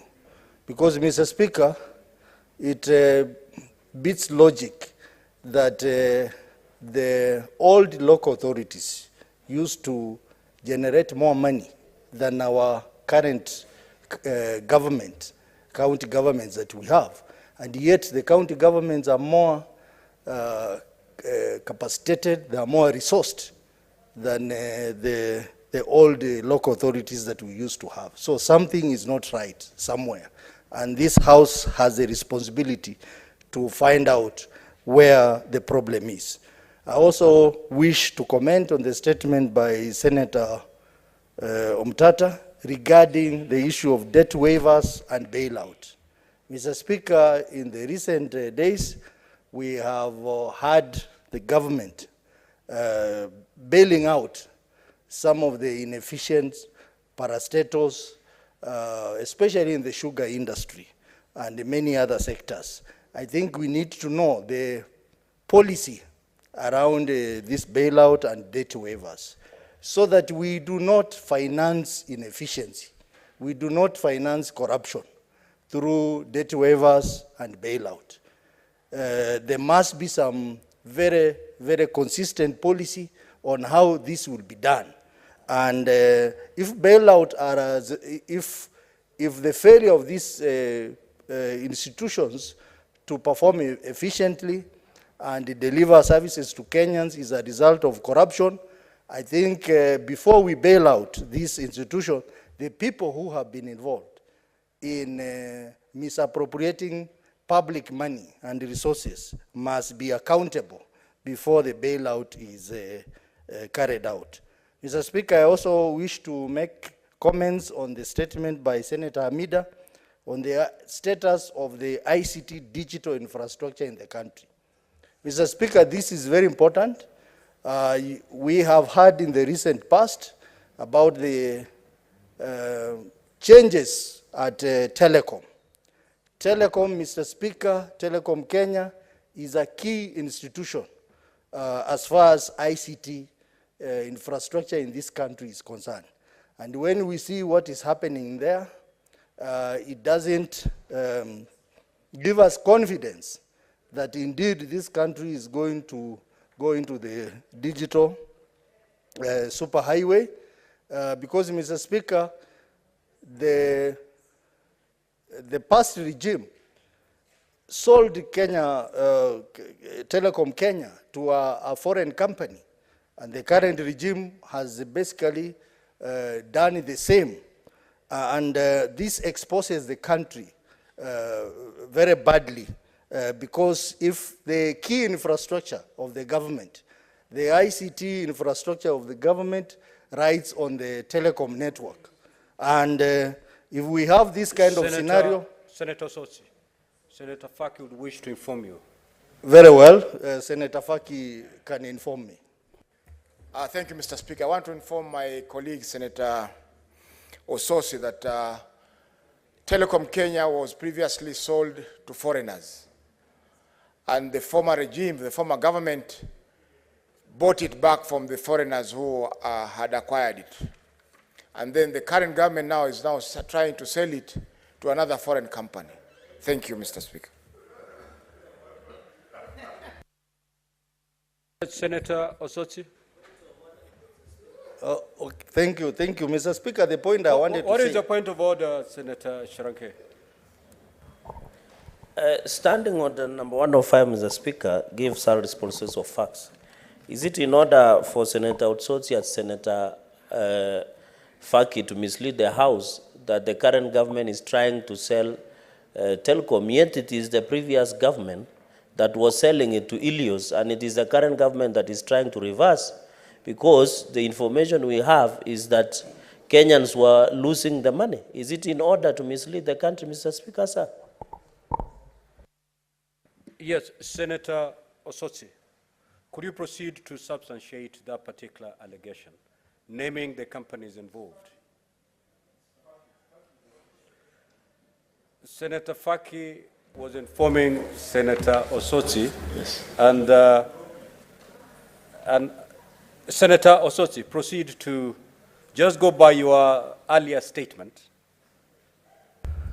You can elect to go by the information given or discard it if you find it not so useful. But if it's useful, you may proceed to act on it, but substantiate on the earlier statement. Mr. Speaker, I mentioned that the former regime sold the Telecom Kenya to a foreign company. And Senator Cherigei is right to mention Helios as a company. That is a fact. But I also mentioned that the current government, after investigation, they brought back Telecom Kenya, but it's also a fact that there has been reports in the media that there is intention Senator to sell. Osotsi, you know the rules of this House. You don't rely on media reports. Mr. Speaker, that particular part of the current government selling the Telecom Kenya to a foreign company, because I don't have immediate information with me here, I wish to withdraw and continue with my deliberation. Mr. Speaker, the point I wanted to emphasize is that it is very risky for a country's ICT backbone infrastructure to be controlled by foreigners. That means that we are exposed. And I think when we talk about the digital infrastructure of this country, we cannot finish that conversation without talking about Telecom Kenya, which basically controls a large part of that infrastructure. Mr. Speaker, we are also investigating a matter in the ICT committee where I sit together with Senator Cherigei regarding the agreement between Telecom Kenya and American company, where the American company has decided to disconnect part of the infrastructure of Telecom Kenya. Mr. Speaker, because of contractual issues.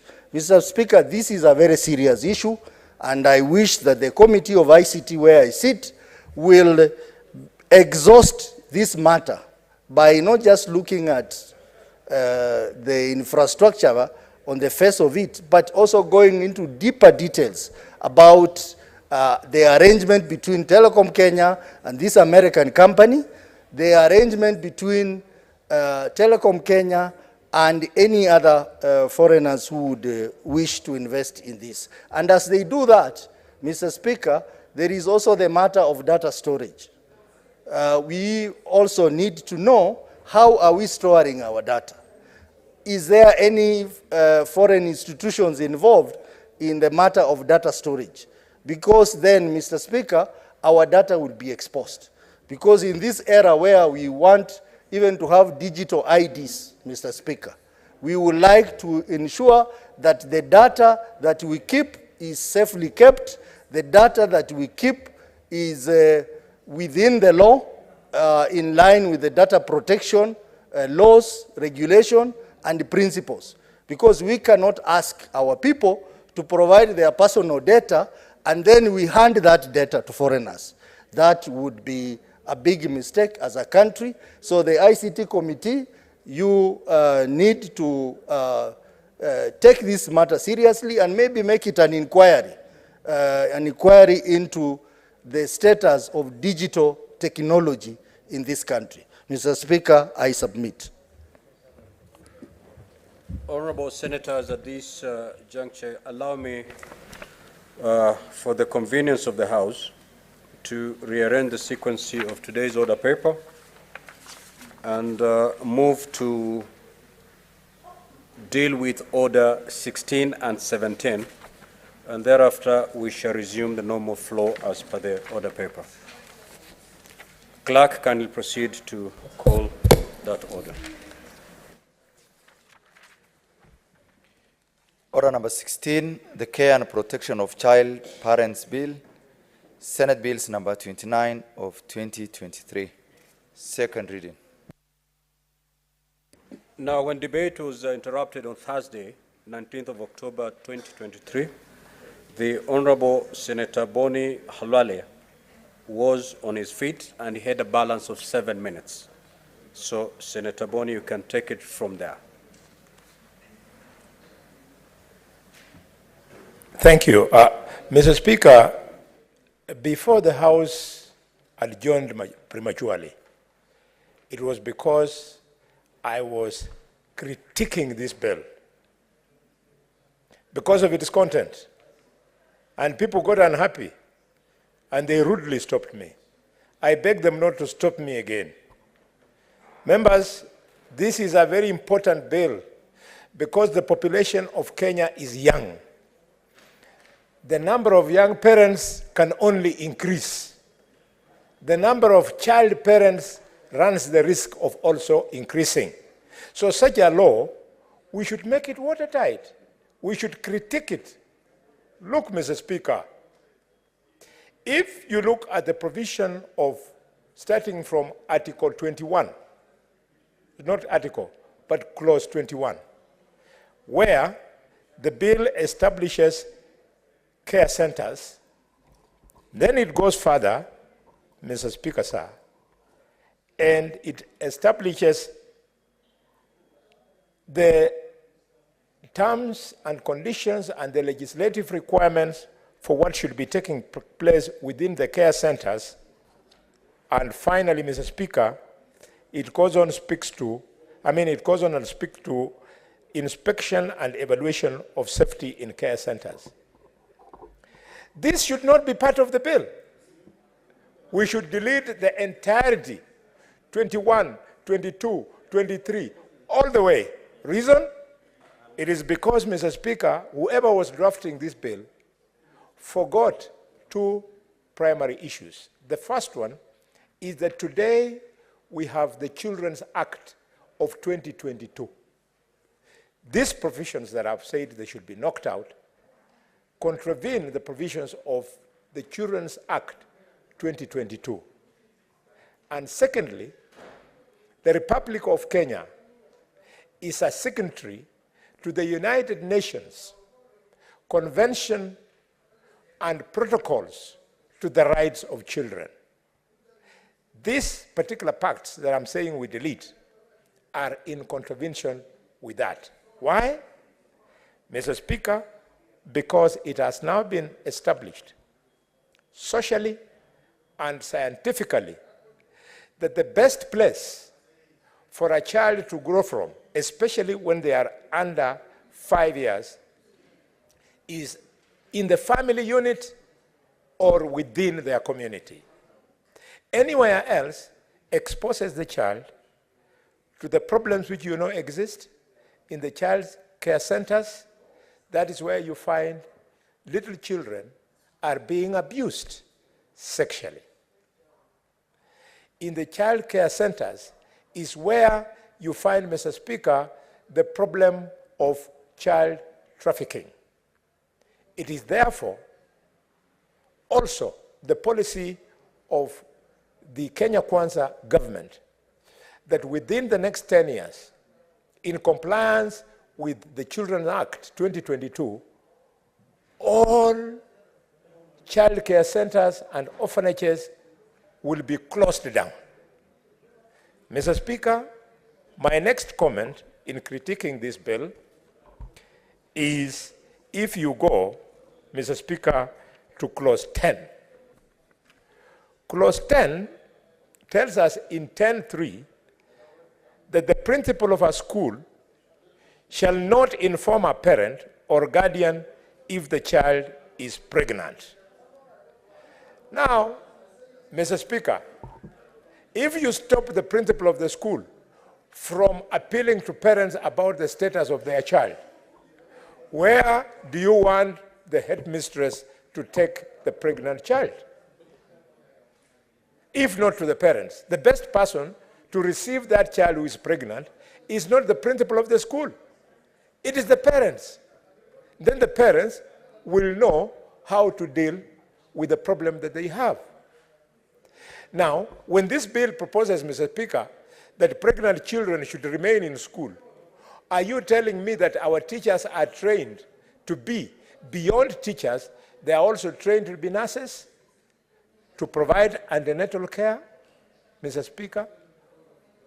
Mr. Speaker, we must create laws that are in tandem with reality on the ground. In clause 14 and 15, this bill is proposing that if a teacher is found to be responsible for the pregnancy of a child in that school, the only thing that should happen to the teacher is that the teacher should be reported to the Teacher Service Commission. Really? We should legislate firmly that if a teacher is established to have impregnated a student, that teacher should A, immediately lose his job, and B, that teacher should be reported to the police, and C, that teacher should be charged for the offense of causing grievous bodily harm. A teacher who makes a child pregnant causes grievous harm to that child, and therefore, if found guilty, should be sentenced, Mr. Speaker. Mr. Speaker, in this particular law, we are going further and saying in clause 18 that a parent or guardian of a child who falls pregnant shall not be discharged from their responsibility regarding the pregnant child and shall not collaborate with the institution on basic education in supporting and maintaining the health of the child. This clause is again supporting the earlier clause in 10 to attempt to keep a young pregnant woman, a young pregnant child in school, in whose care. I want to appeal to members of this House, as a professional in this area, that pregnancy is a high-risk condition. Pregnant mothers die. So when you leave her in the hands of the teacher, the other children have gone to class, and she's in the dormitory, with those remarks, I support and propose that I'll make amendments. Thank you. Thank you very much, Senator Boni. In your last submission to that particular bill, I believe you definitely might need to also propose an amendment to the definition of grievous body harm, both in the Penal Code as well as the Sexual Offences Act, which of course does not have it, but it makes a lot of input to the act, as it were. Honorable members, I have Senator Oburu Oginga. Proceed. Thank you, Mr. Speaker, for this opportunity. Mr. Speaker, this is a very, very important bill because, Mr. Speaker, it provides for about a girl child who is in school, and sometimes, Mr. Speaker, these young people get, these girls get pregnant without much ado, because sometimes they're just playing with their peers, and when they play with their peers and they are in that adolescent stage, you find that without any bad intention, you find that the girl is pregnant. What sort of play are you referring to, Senator Oburu? What sort of play are you referring to? Well, I'm referring, Mr. Speaker, to general play of children.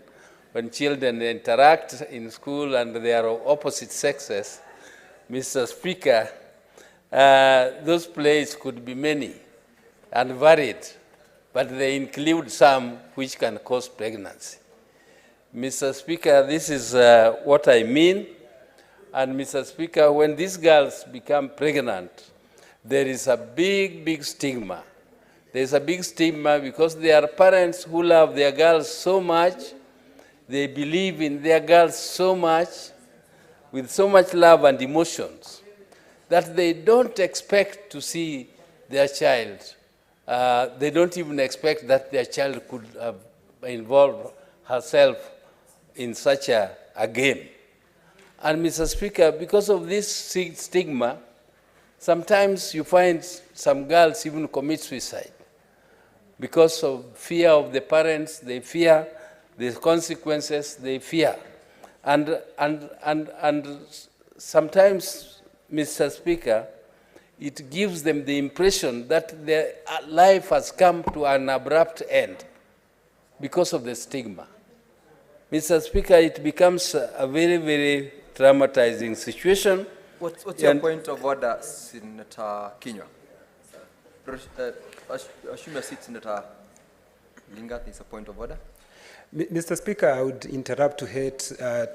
would hate to interrupt my senior, but for record, he is a senior member of our society, and I respect that's why he's choosing his words very well. But Mr. Speaker, he's talking about play. He's talking about a game, and in the same sense, then he talks about stigma, Mr. Speaker. I know he's trying to choose his words so that at least, because of our culture, Mr. Speaker, he's very sensitive with his words, Mr. Speaker. But for purpose of record, Mr. Speaker, he's putting us in a very bad situation of talking of play and then this game, then there's stigma, Mr. Speaker. I want clarity, Mr. Speaker. Senator Kinyua, I'm very sure you have answered yourself that bit, especially by making reference to the seniority of Senator Oginga in terms of the choice of words. Those words meant exactly what he'd explained to when the chair asked him what sort of a play did he refer to. That I overrule. Proceed, Senator Oginga. Yeah, thank you, Mr. Speaker, for protecting me. I know some of these young people, they enjoy interrupting me. I don't know whether it is because they also want me to know them. You know, it's good to to interact with them.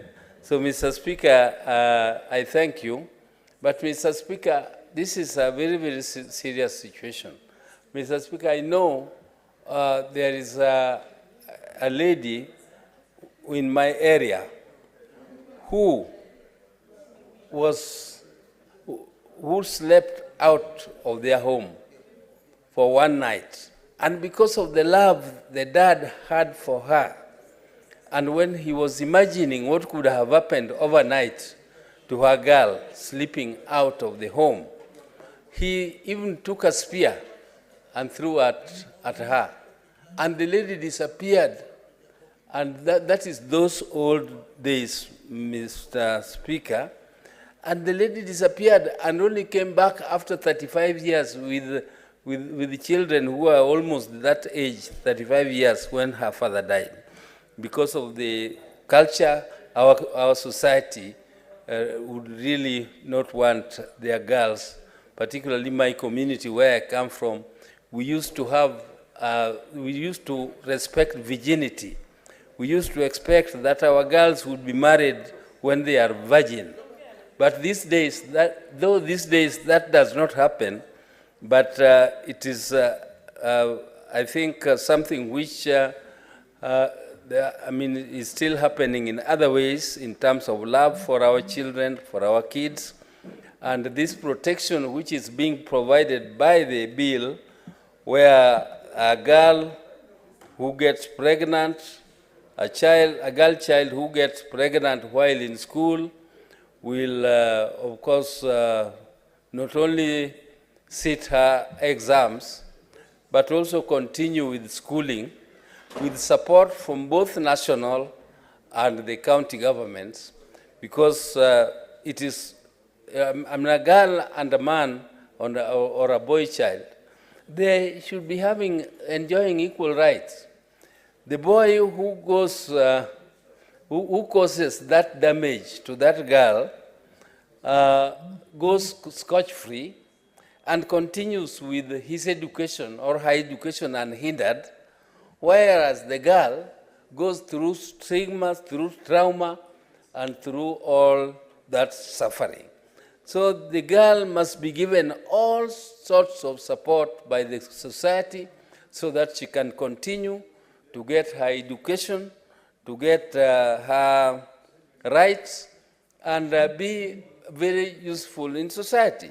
Because when you educate a girl, you educate the nation. When you educate a boy, sometimes these boys are just around you. They want your property. Some of them even kill their parents. But the girls, they are very supportive. Me, I love my girls. I love my girls. Girls support their parents. Girls are actually they are the happiness of the family, because they support the family, and they must be encouraged to study. Because, Mr. Speaker, our society did not encourage girls to get education. Our society thought that girls were just meant for dowry, so that the parents get money from the dowry to educate the boys. But things have changed. The society has changed.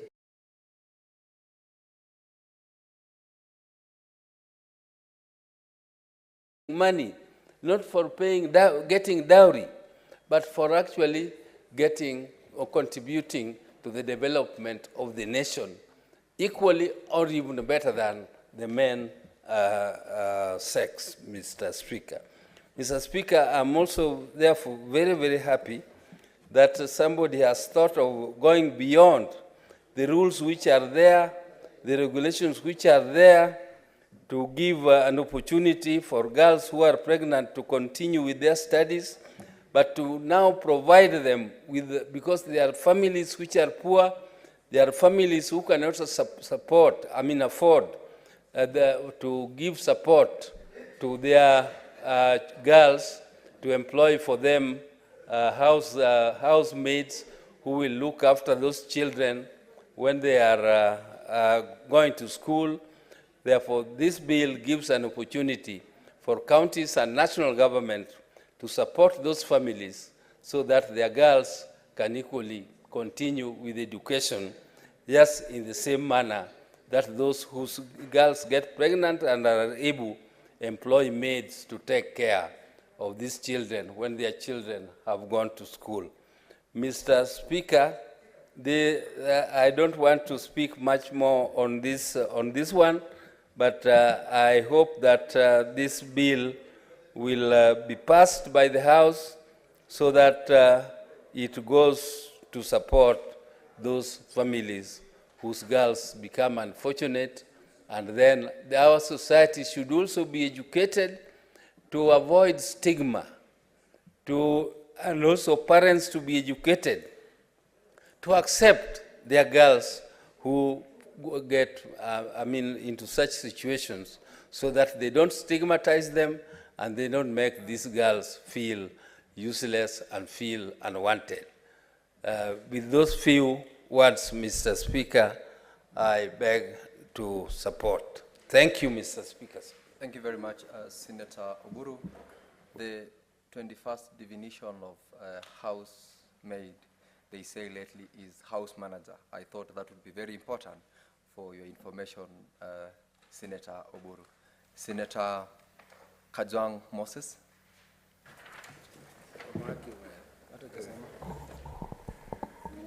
Mr. Speaker, I rise to support the Care and Protection of Child Parents Bill 2023 that has been brought to the Senate by Senator Miraj Abdullahi Abdul Rahman.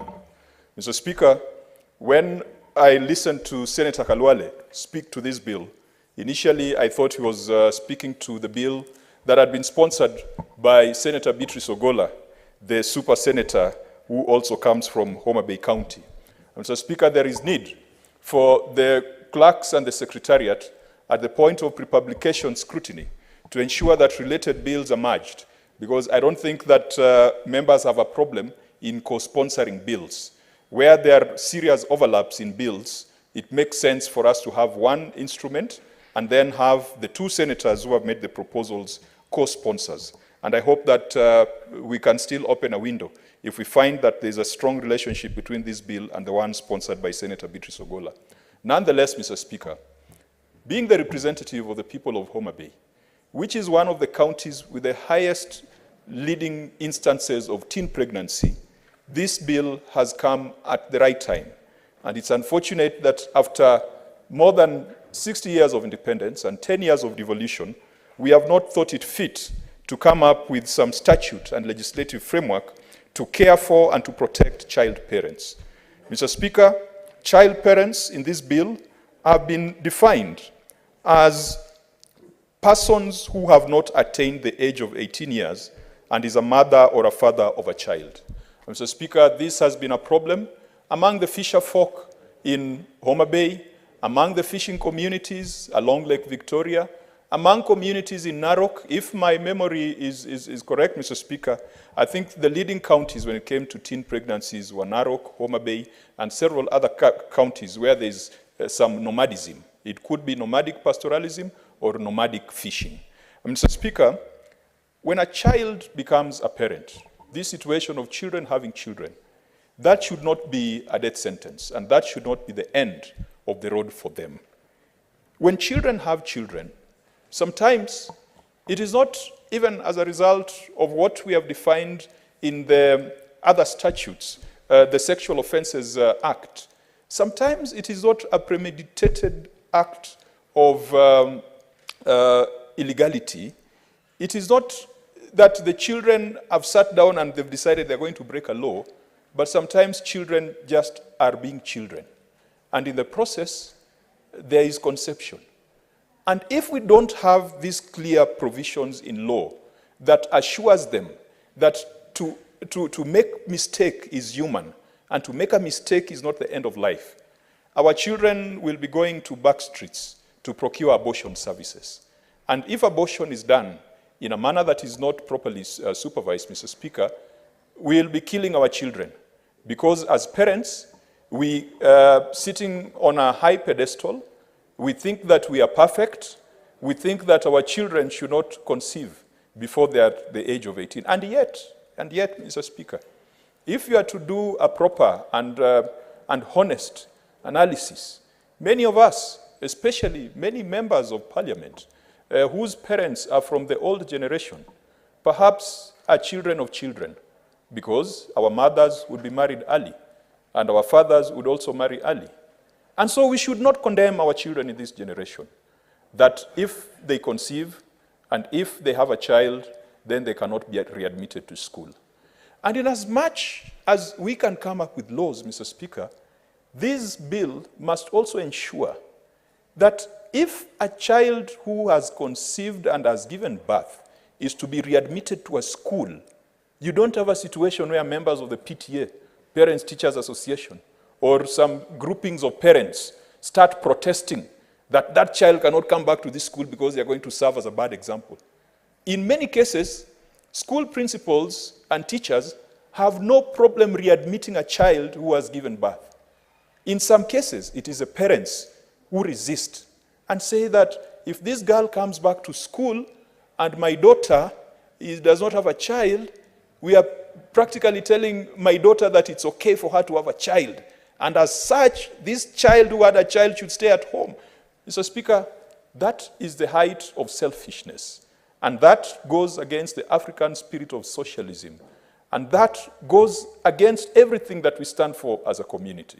Everyone has an opportunity to get access to education.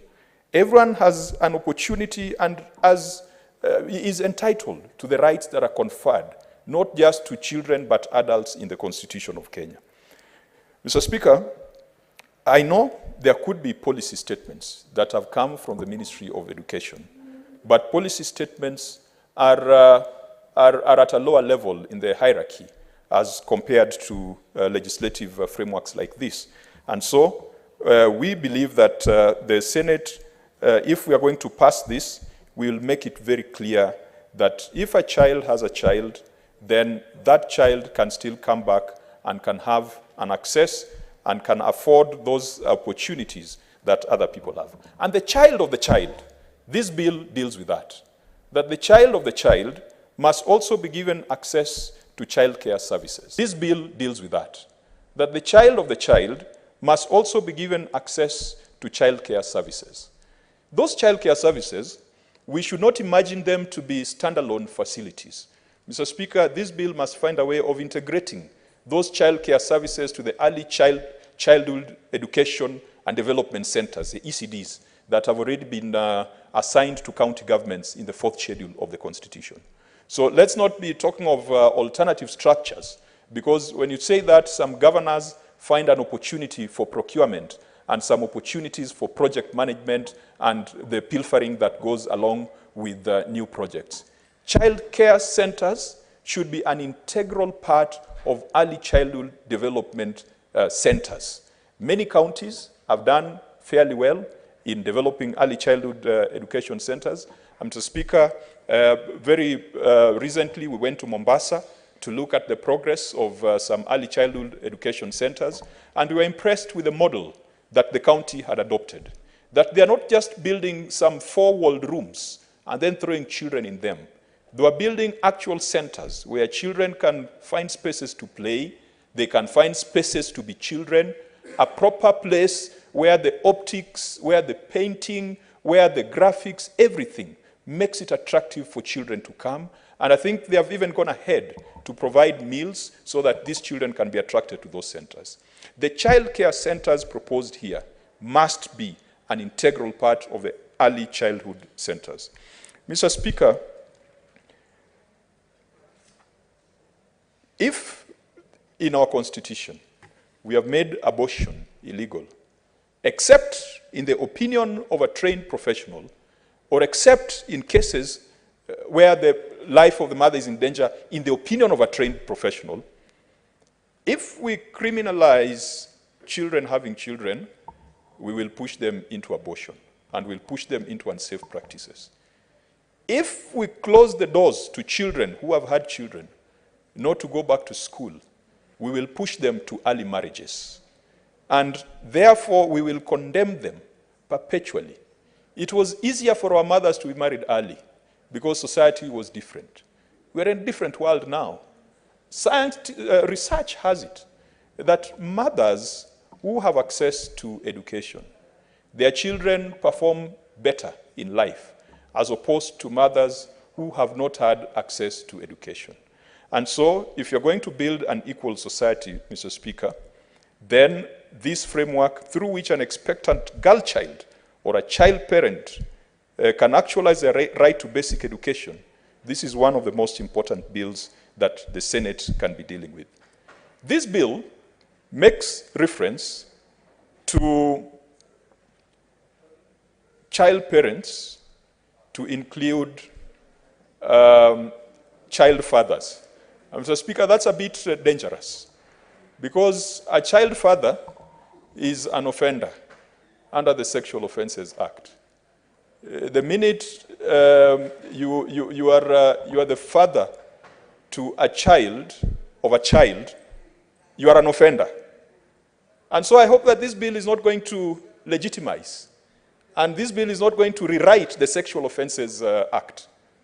Though, Mr. Speaker, to be honest, the Sexual Offences Act must also be looked at so that certain definitions are brought up to date and are made relevant.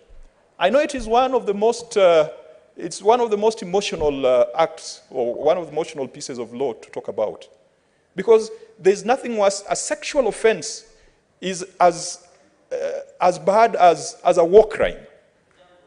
Mr. Speaker, there are few offenses within humanity that are as gross as a sexual offense.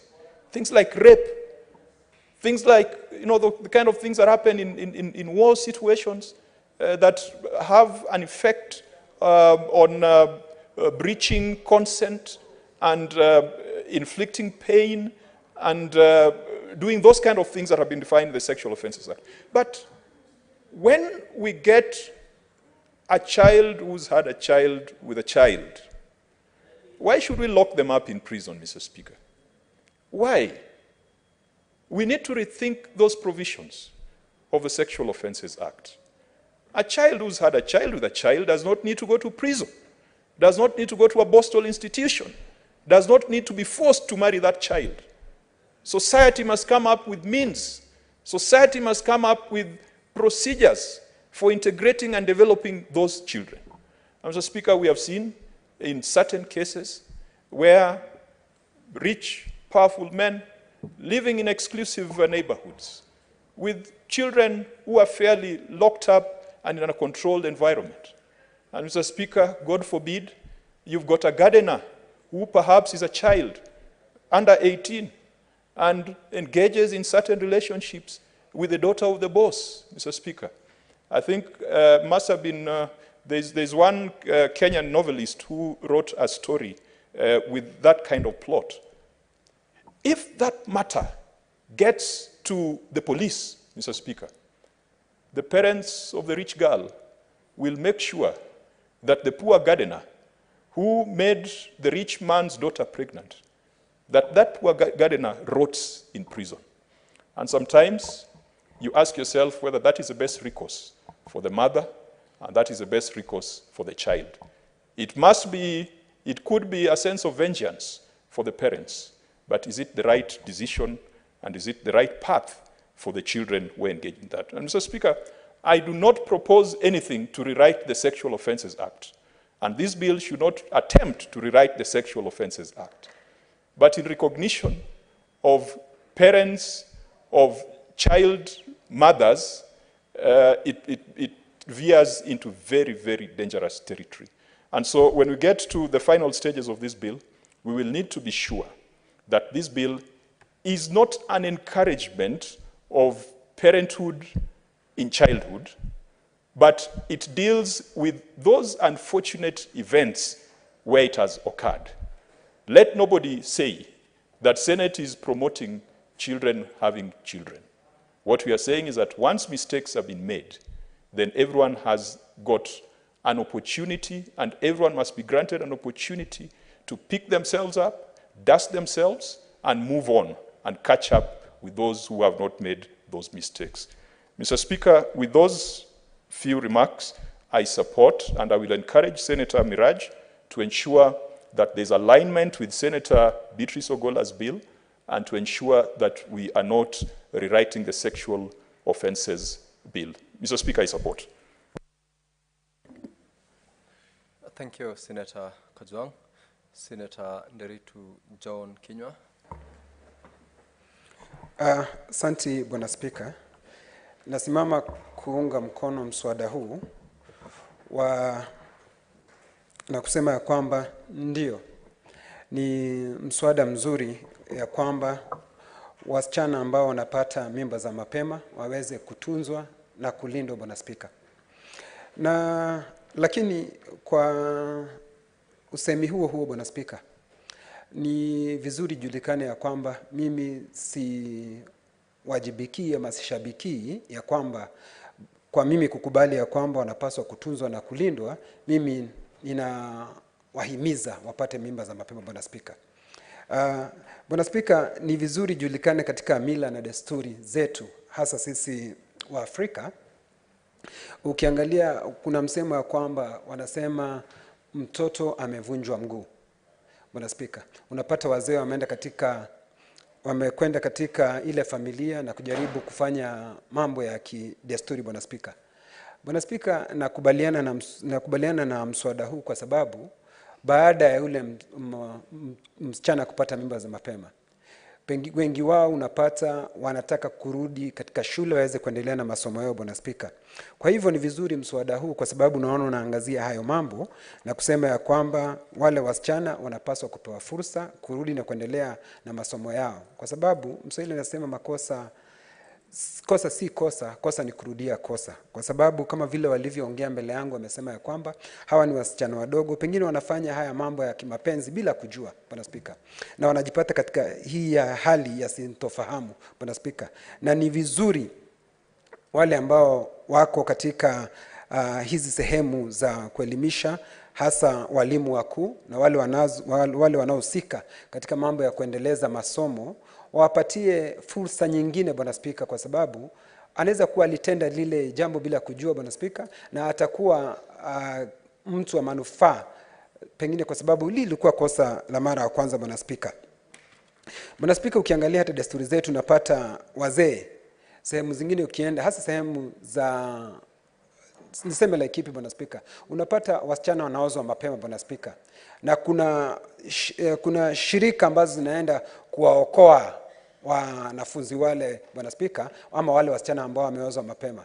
Bwana Spika, ikiwa mswada kama huu hautapita, tuendelee kuwashughulikia wale wasichana, Bwana Spika, itakuwa hatuwasaidii. Tumewaokoa lakini hatuwezi kuwatunza kwa njia ambayo inafaa. Kwa hivyo mswada huu unaunga mkono kwa sababu unaambia serikali kuu imakinike na itilie mkazo kuweza kuangalia haya maneno. Na haisimami mswada huu, Bwana Spika, hausimami pale, unaendelea kusema ya kwamba katika gatuzi zetu, Bwana Spika, wanapaswa kuangalia katika zile sehemu ambazo hawa wanafunzi ama hawa wasichana ambao wamepata mimba za mapema, ama niwaite wazazi ambao wamepata mimba za mapema, Bwana Spika, sehemu ambazo wanapelekwa, Bwana Spika. Lakini Bwana Spika, nina shida kidogo na ukiangalia kipengee cha 11, Bwana Spika. Kipengee hiki, kipengee cha 11(2) kinasema ya kwamba msichana huyu akipatikana amepata wanashukia ako na mimba, Bwana Spika, hawapaswi kushurutishwa, Bwana Spika. Hapaswi kushurutishwa kwenda hospitali ama kukaguliwa, Bwana Spika. Bwana Spika, huyu ni mtoto ambaye hawezi kujifanyia uamuzi, Bwana Spika.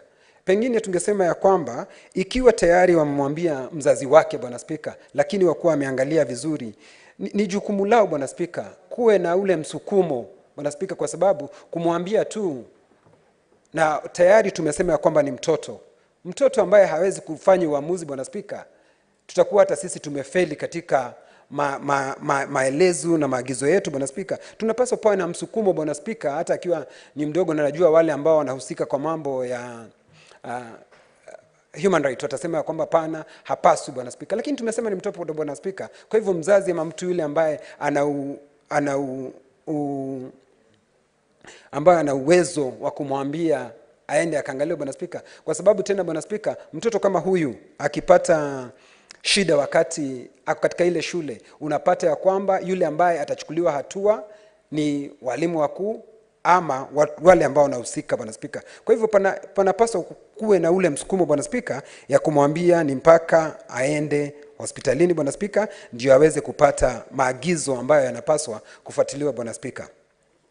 Bwana Spika, mswada huu ni mzuri tena kwa sababu, Bwana Spika, kaunti zetu ambazo hela nyingi tunapeleka pale katika kaunti zetu, Bwana Spika, hela hizi zitatumika kutengeneza hizi sehemu ambapo hawa wazazi ambao ni wachanga wataweza kuwa wananufaika kwa maelezo, Bwana Spika, ndio waweze kujua watajilinda kivipi, Bwana Spika. Wengine wao, Bwana Spika, si kwa sababu walijihusisha katika zile ndoa za mapema, Bwana Spika. Wengine wao wamenajisiwa, Bwana Spika. Kwa hivyo wataenda pale kupata maagizo ya kutosha, Bwana Spika, na waweze kuendelea na maisha yao ya usoni. Hata hivyo, Bwana Spika, watakuwa na ile kama ni yule amenajisiwa, Bwana Spika, unapata ana ule hajui atafanya namna gani, Bwana Spika. Lakini kwa maagizo na maelezo ambayo atapata katika zile sehemu ambazo zitakazotengwa katika kaunti zetu, Bwana Spika, itamwezesha kuendelea mbele, Bwana Spika. Sitaki kurudia yale ambao waliongea mbele yangu wamesema, Bwana Spika. Nataka kufikisha hapo na niseme asanti na mshukuru Miraji kwa mswada huu na naunga mkono, Bwana Spika. Asante sana Senator Kinyua. Kidogo pale ukiendelea kwa mchango wako umechanganyisha lugha kinyume na kipengee 92 pale ulipoitaja human rights. Lugha sanifu naelezewa inasema haki za kibinadamu. So mara nyingine tafadhali fuatilia sheria za lugha za kutumia. Senator Okongo Mogeni.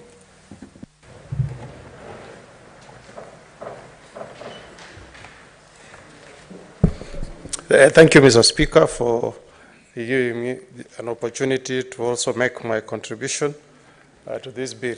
Mr. Speaker, I first want to thank the sponsor of this bill, Senator Miraj Abdullahi, for thinking about our children, especially the ones who become children of children. I don't know that that's a correct English, children of children. And Mr. Speaker, any child who finds himself in this world deserves protection like a child who is born to adult parents, Mr. Speaker. So the biggest interest to look at, Mr. Speaker, here, the way they say, is the best interest of the child. I think the person that this bill is trying to protect is the child. And I want to join Senator Kajwang and Senator Kinyua in making the country and the nation to know that the Senate is not discussing this bill as a way of saying that we want to encourage children to become parents.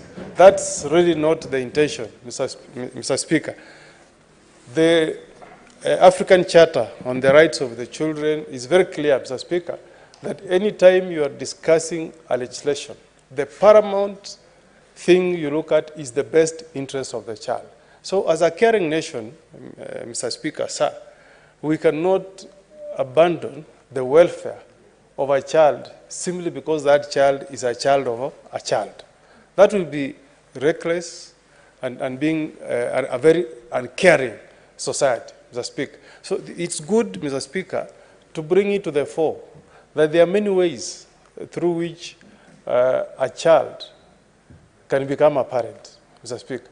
And I want to even give you an example of the very many unfortunate incidences that has happened in my county of Nyamira in the last 2 weeks, Mr. Speaker. Mr. Speaker, 2 weeks ago, and I'm not trying to justify it, I don't even know what language to use, Mr. Speaker. Robbers attacked a family in Keroka, a village called Kerira, Mr. Speaker. And this family were all staying together. The principal of Nyansionga High School, Ezekiel Okey, the wife is a nominated MCA in the County Assembly of Nyamira. She's called Zipora Matundura. Their brother is a CC in the county government of Nyamira called Kennedy Angwej. And you know, Madam Speaker, just to demonstrate how heartless Kenyans, or let me say thugs within Kenya can be, they attacked the family, they robbed them of phones, ATM cards, went to the ATM machine, and withdrew money. But the most unfortunate incident, Mr. Speaker, is that they defiled 2 young children in the presence of those 3 prominent citizens of Nyamira. You can imagine. I mean, you don't know what will be the result of such an incident. It could be unfortunate that those children may end up becoming, how do you call it, children parents. You know, I mean, through such a very unfortunate incident, you can imagine, Mr. Speaker, such a heinous crime being committed in front of such prominent Kenyans, Mr. Speaker. Just yesterday, Mr. Speaker, at Kebirigo Market, a young boda guy called Abiud Matara, a hustler, after, you know, doing his boda business during the day, was attacked, you know, and killed by thugs in Nyamira. I've just sent a message, Mr. Speaker, to the CS Interior, and we are telling him that as leaders of Nyamira, we want him to respond to the insecurity that we are witnessing in Nyamira. But the relation to this bill, with what I'm telling you, is that this young man called Abiud Matara is a parent of some children somewhere. You may find that such children, Madam Speaker, if you don't have a society that is caring, you may have young children, maybe a daughter who is 8 years. Because of that unfortunate incident, somebody may engage in some acts of passion and become a parent, simply because you have lost your parent at a very early age. So, Mr. Speaker, when we speak to this bill, we are not simply saying that there are people engaging in pleasure who become parents at an early age. There are also other factors beyond our control, Mr. Speaker. And I hope if the CS Interior is watching this show, we need him in Nyamira like yesterday, Mr. Speaker. That's not normal. I don't think that has happened in Laikipia. I don't think you have seen those kind of insecurities in Bomet, Mr. Speaker. So we don't want to hear that every time the CS is out there addressing insecurity. Senator Kinyua, what is your point of intervention? This is fairly emotional. Your point of order, I hope, is in support of what's happening in Nyamira. Give him the mic. Mr. Speaker, I feel senior counsel because, Mr. Speaker, what he's saying is very true, and standing in support of him. But he's asked whether it happens in Laikipia. Mr. Speaker, it's true, it happens in Laikipia. These bandits, they attack. In fact, in one place called Kamwenje, these bandits attacked and they gang raped a Form 2 student, 7 of them. So, Mr. Speaker, I feel him and I understand. Proceed, Senator Omogeni. Thank you, Senator Kinyua, for empathizing and sympathizing with your brothers and sisters from Nyamira.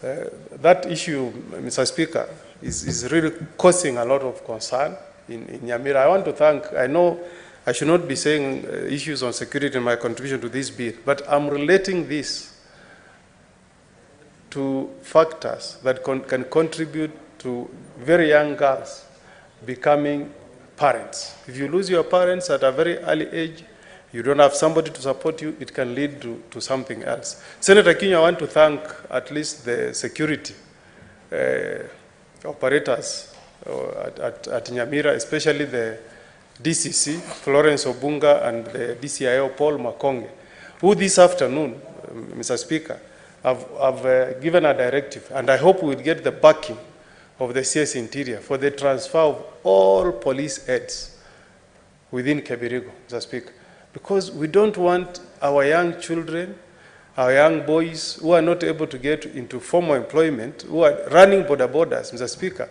to be killed in the course of trying to fend for themselves, Mr. Speaker. So I want to say, Mr. Speaker, that if this bill is enacted and we have partnership within the national government and county government, it will be a good thing, Mr. Speaker. You know, you can't condemn a child, Mr. Speaker, to stop higher education simply because she has become a parent while she's a child. That's not right. These mistakes happen in life, Mr. Speaker. And I can tell you, I know prominent Kenyans, very prominent Kenyans, whose parents became parents when they were children, at 17 years old. But because they were given a chance to go back to school, Mr. Speaker, they were able to finish school, educate those children, and they are now prominent citizens in society. So there has been this stereotype in where we come from, in our villages, that if you become a child mother of a child, then your future is doomed. That should not be the case, Mr. Speaker. Let us accept that these members of society who may find themselves in a situation of becoming parents at a very early age should be given a second chance. That's why I'm very happy with the spirit of this bill, Mr. Speaker. It is advocating that these children should be given a chance to go back to society. More importantly, it's also advocating that we must take care of the welfare of those children. Because as the parent goes back to school, Mr. Speaker, we must take care of the child who is remaining behind, Mr. Speaker. We must take into cognizance that that child who has become a parent does not have the means, Mr. Speaker. If you go to some countries, advanced countries like Australia, Mr. Speaker, in 1967, they amended their constitution to have social support programs, whereby people become parents and you are able to establish to the satisfaction of the state that you are not able to support your child. The government will give you $1,500 every month to support your child. Because these children, Mr. Speaker, they are the futures of tomorrow, Mr. Speaker. As we become adults, if war broke out today, Mr. Speaker, every Kenyan will be called upon to defend their country. So we must bring up the young generation cognizant that our days in this world, Mr. Speaker, are limited. After 70 years, the Bible says, you only live with pain and suffering. So we must ensure that we bring up the future generation, Mr. Speaker. I am impressed, Mr. Speaker, that this bill brings to prominence the role that our CC play at the counties, Mr. Speaker, because they are the people who understand, the people who live in the county. We should not always, every time we want to solve a problem, Mr. Speaker, there has been this idea of saying we must run to the national government. Let us support devolution, Mr. Speaker. Let us give hope to our people that devolution came to change lives at the counties, and that devolution came so that we can resolve issues. I don't know whether we are doing, we are complying with the transitional clauses. I mean, with Schedule 4 on assignment of duties between the national and county governments, because, Mr. Speaker, as you know, the only role that is assigned to county governments on education is on ECD. But I'm seeing there is a proposal on this bill that the county government should also be involved in ensuring that a child whose mother is a child is supported to go to school. Maybe we need to interrogate the bill further, if there are any amendments that can be made so that we make it constitutional compliant. We don't want such a good bill to die because it is unconstitutional. Very impressive, Mr. Speaker, with the idea of establishing care centers, Mr. Speaker. This happens. You know, if you travel to industrialized countries like US, child care centers are all over, Mr. Speaker. But this one is really dedicated to taking care of children whose mothers are children. Very, very progressive bill, Mr. Speaker. So I hope that we as senators will support the enactment of this bill but we do it with caution. We are not encouraging our children. I know Senator Kinyo agrees with me. We are not encouraging our children to become parents at an early age. We must always advocate what we are told in the Bible, that love is patient. Wait for the right time. So, Speaker, we don't want boys to tempt our girls and tell them that the Senate is passing a bill that if you get a child, the government will support. Because it can also have a negative impact in society, Mr. Speaker. The Sexual Offences Act must remain in force. We don't want adults, Mr. Speaker, to start having mothers who are underage, Mr. Speaker. So the law on having sex with a child should remain and be enforced.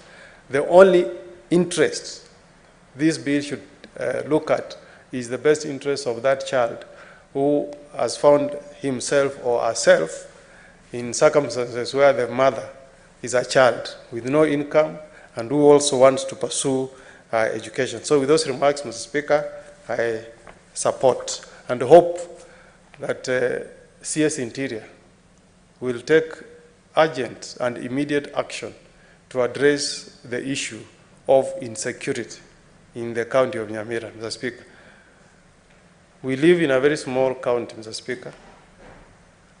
If this trend of killing our people in Nyamira continues, Mr. Speaker, we will be depleted, Mr. Speaker. So these are serious matter, Mr. Speaker. As I said, I've had a discussion with the CS Interior on behalf of the leadership from the county of Nyamira.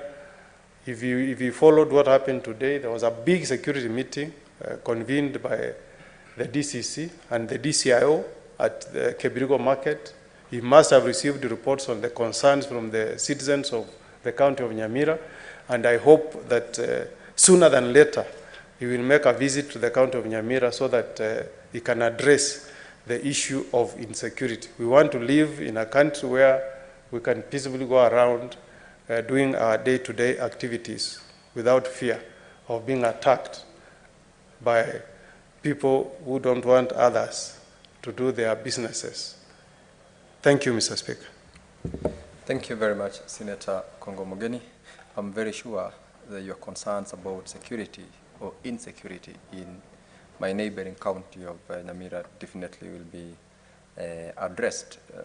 Remember, CS is a member of this House, or rather a previous senator, and therefore I'm sure he's able to follow up the proceedings, and we hope he will act accordingly. Senator Kinyo, what is your intervention? Bwana Spika, ni kukupongeza tu wakati ulinikosoa kusema human right ukaniambia haki za kibinadamu. Bwana Spika, kwa moyo huo Bwana Spika, ningekuomba kwa sababu wewe nimeona ni mwerendi wa Kiswahili, tuwe tukiendeleza mazungumzo wakati umeketi kwa lugha ya Kiswahili Bwana Spika, kwa sababu Kiswahili kutukuzwe. Asante Bwana Spika. Asante Senator Kinyo. Ile nitakuelezea ni kwamba uweze kuileta pia mabadiliko kwa sheria za kanuni za kuendeleza ili tuweze kuitukuza lugha ya Kiswahili. Thank you very much. Senator Tobiko Peris Pesi.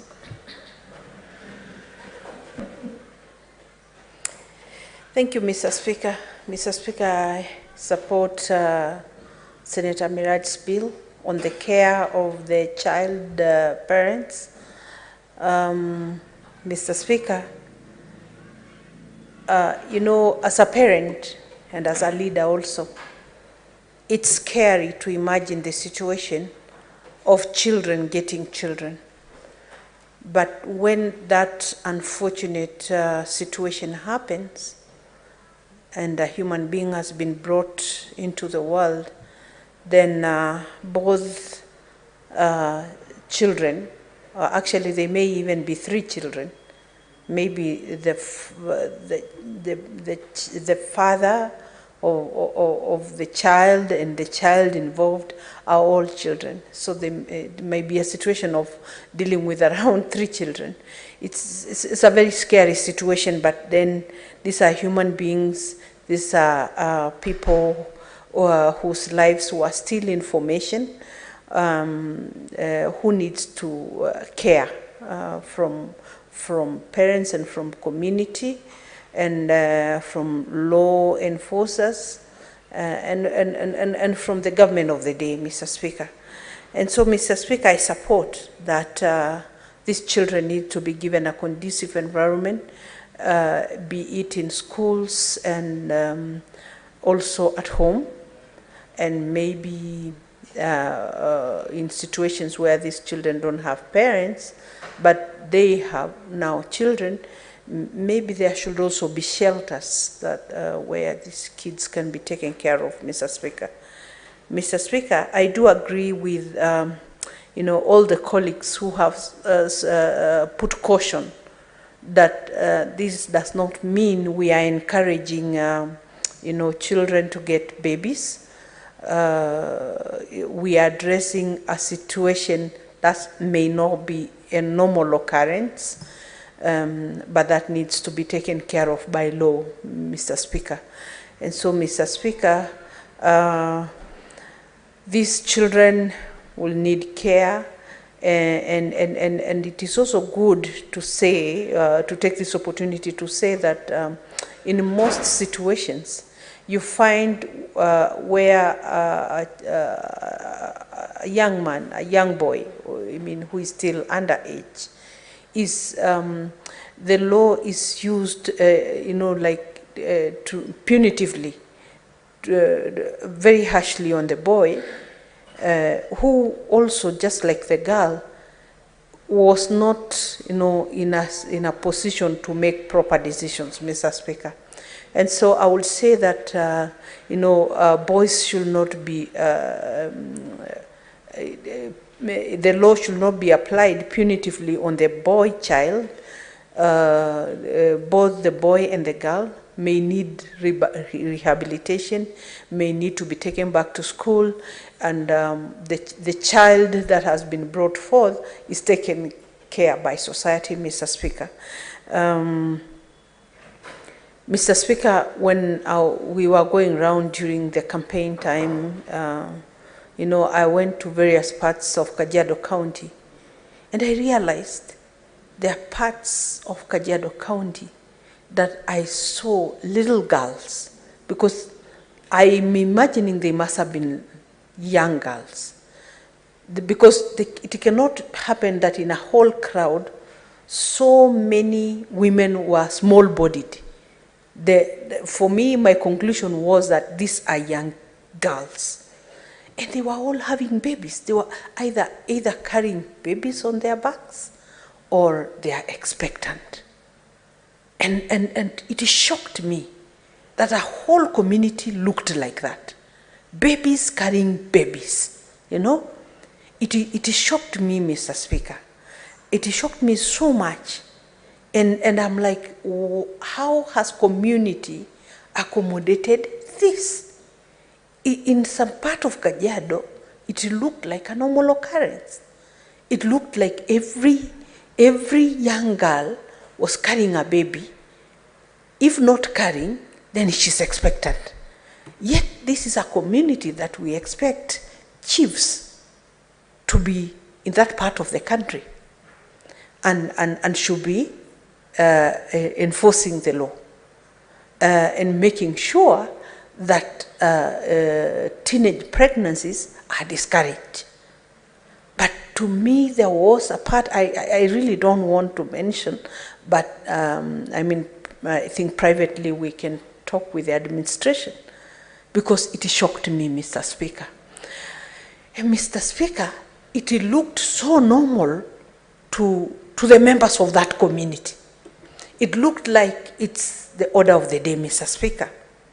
And I wondered why we have never spoken about it. Mr. Speaker, I was a constituency holder. So, for 10 years, Mr. Speaker. But in my constituency, Kajiado East, I had not seen such a situation. So it shocked me to know that in some parts of Kajiado, life is very, very different. And a lot of leaders are silent about this.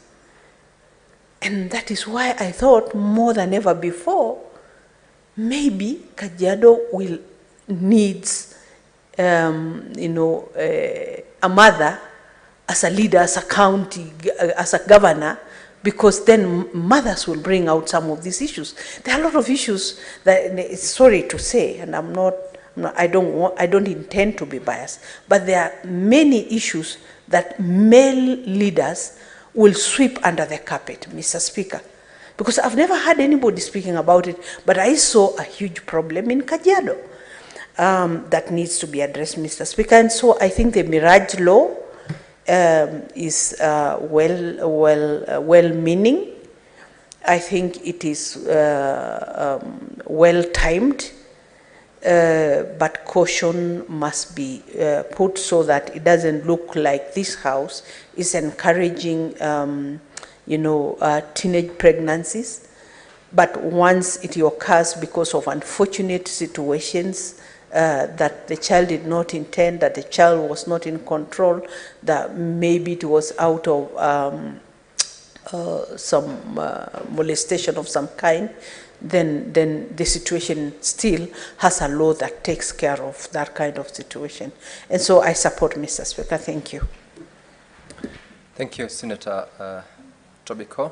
Senator Korir Joyce.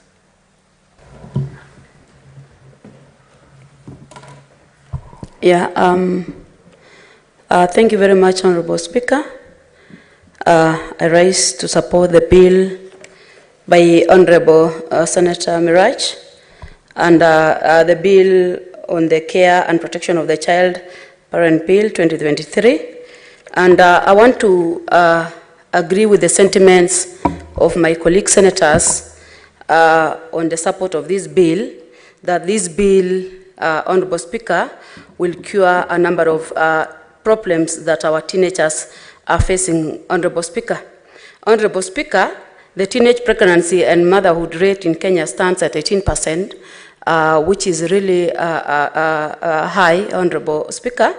And the reason why this is, Honorable Speaker, a number of teenagers, Honorable Speaker, lack the information about the sexual and reproductive health and rights, Honorable Speaker. Honorable Speaker, I would want to say that it will be prudent for us to really provide means and ways through the national government and the county government to make sure that we have programs that enlighten these teenagers on the dangers that are within the societies that they are coming from. Honorable Speaker, these are very vulnerable kids. They don't, the Honorable Buru talked about the games, or they play some games, which I don't term it as games, Honorable Speaker, because they have very serious consequences to an extent of even sometimes affecting their future lives, Honorable Speaker. Honorable Speaker, I would want to request, or the bill is trying to address the issues of inadequacy, access to services they lack to young people, Honorable Speaker. And if the county government and the national government would hold their hands and come up with these programs so that these youths can access, Honorable Speaker, we will be able to cure this menace, Honorable Speaker. The part 3 of the bill, Honorable Speaker, talks about the preventions. And they always say, Honorable Speaker, prevention is better than cure. Where part 3, Honorable Speaker, 1C, that is number 6, is that the programs that the Ministry of Education is putting for the vulnerable and children, Honorable Speaker, is to assist them, or to assist the two arms of government, that is the county and the national government, in weeding out the problems or the causes that are bringing these menace, Honorable Speaker. So even before we go to the issue of the child care, Honorable Speaker, it is the mandate of us as parents to make sure that every now and then we have an open communication with our children for them to really know the dangers that are caused by the early pregnancies, Honorable Speaker. It's not only the child. We also have the diseases, Honorable Speaker, which will, I'm talking about hindering their progress in life, Honorable Speaker. So I want to say the bill is a bill that is going to cure a number of issues that have been touched by the members. And I want to say that at least if this bill is going to be approved, Honorable Speaker, we will see a changed society, and really we will see these teenage pregnancies issues being addressed. Otherwise, I support, Honorable Speaker. Thank you. Thank you, Senator Joyce, for your contribution. Honorable members, there being no other member interested in contributing to this particular bill, it ought to have been the time for the mover to reply, but unfortunately also Senator Miraj, who is the mover of this bill, is absent in the House. The reply shall therefore be deferred to the next sitting of this House, where Senator Miraj shall be called upon to reply to the bill, and thereafter the proceeding processes will continue. Clerk, let's move to the next order. Order number 17, the Prevention of Livestock and Produce Theft Bill, Senate Bills number 12 of 2023, second reading, resumption of debate. Senator Cherargei, you had just begun, you are moving the bill, and you have got 59 minutes remaining out of your time to move the particular bill. You may proceed. Thank you, Mr. Speaker. I've waited for this long, but I want to appreciate at least finally I have a chance to move the Prevention of Livestock and Produce Theft Bill number 2023. So, Speaker, sir, the principle of this bill in terms of prevention of livestock and theft of produce, so Speaker, 2023 is to put mechanisms for preventing, combating, and eventually eradicating livestock and produce theft, Mr. Speaker. So, Speaker, as you are aware, this issue of cattle rustling and banditry is rampant in the northern part of Kenya and also parts of Rift Valley, especially North Rift. Therefore, Mr. Speaker, it goes without saying that 12% of our GDP and being line for staggering 60% of rural population depends on livestock. And Mr. Speaker, from the onset, the issue of handling cattle or livestock theft and produce has been scattered in many of the laws, like Penal Code, Branding of Stock Act, the Stock and Produce Theft Act, which I propose that they should be repealed, especially Section 278 of Penal Code Act Cap 63 laws of Kenya. So, Speaker, what we are seeing, there is a continuous, the culture and tradition of many people where cattle rustling and banditry is found in North Rift and Northern Kenya used to be a cultural event as part of initiation to manhood or to go and in courts steal the livestock and then use for dowry negotiations and payment. But this issue has mutated into a serious and dangerous criminal enterprise where deaths, theft of the livestock, and many others have been the order of the day, especially in this part of the country.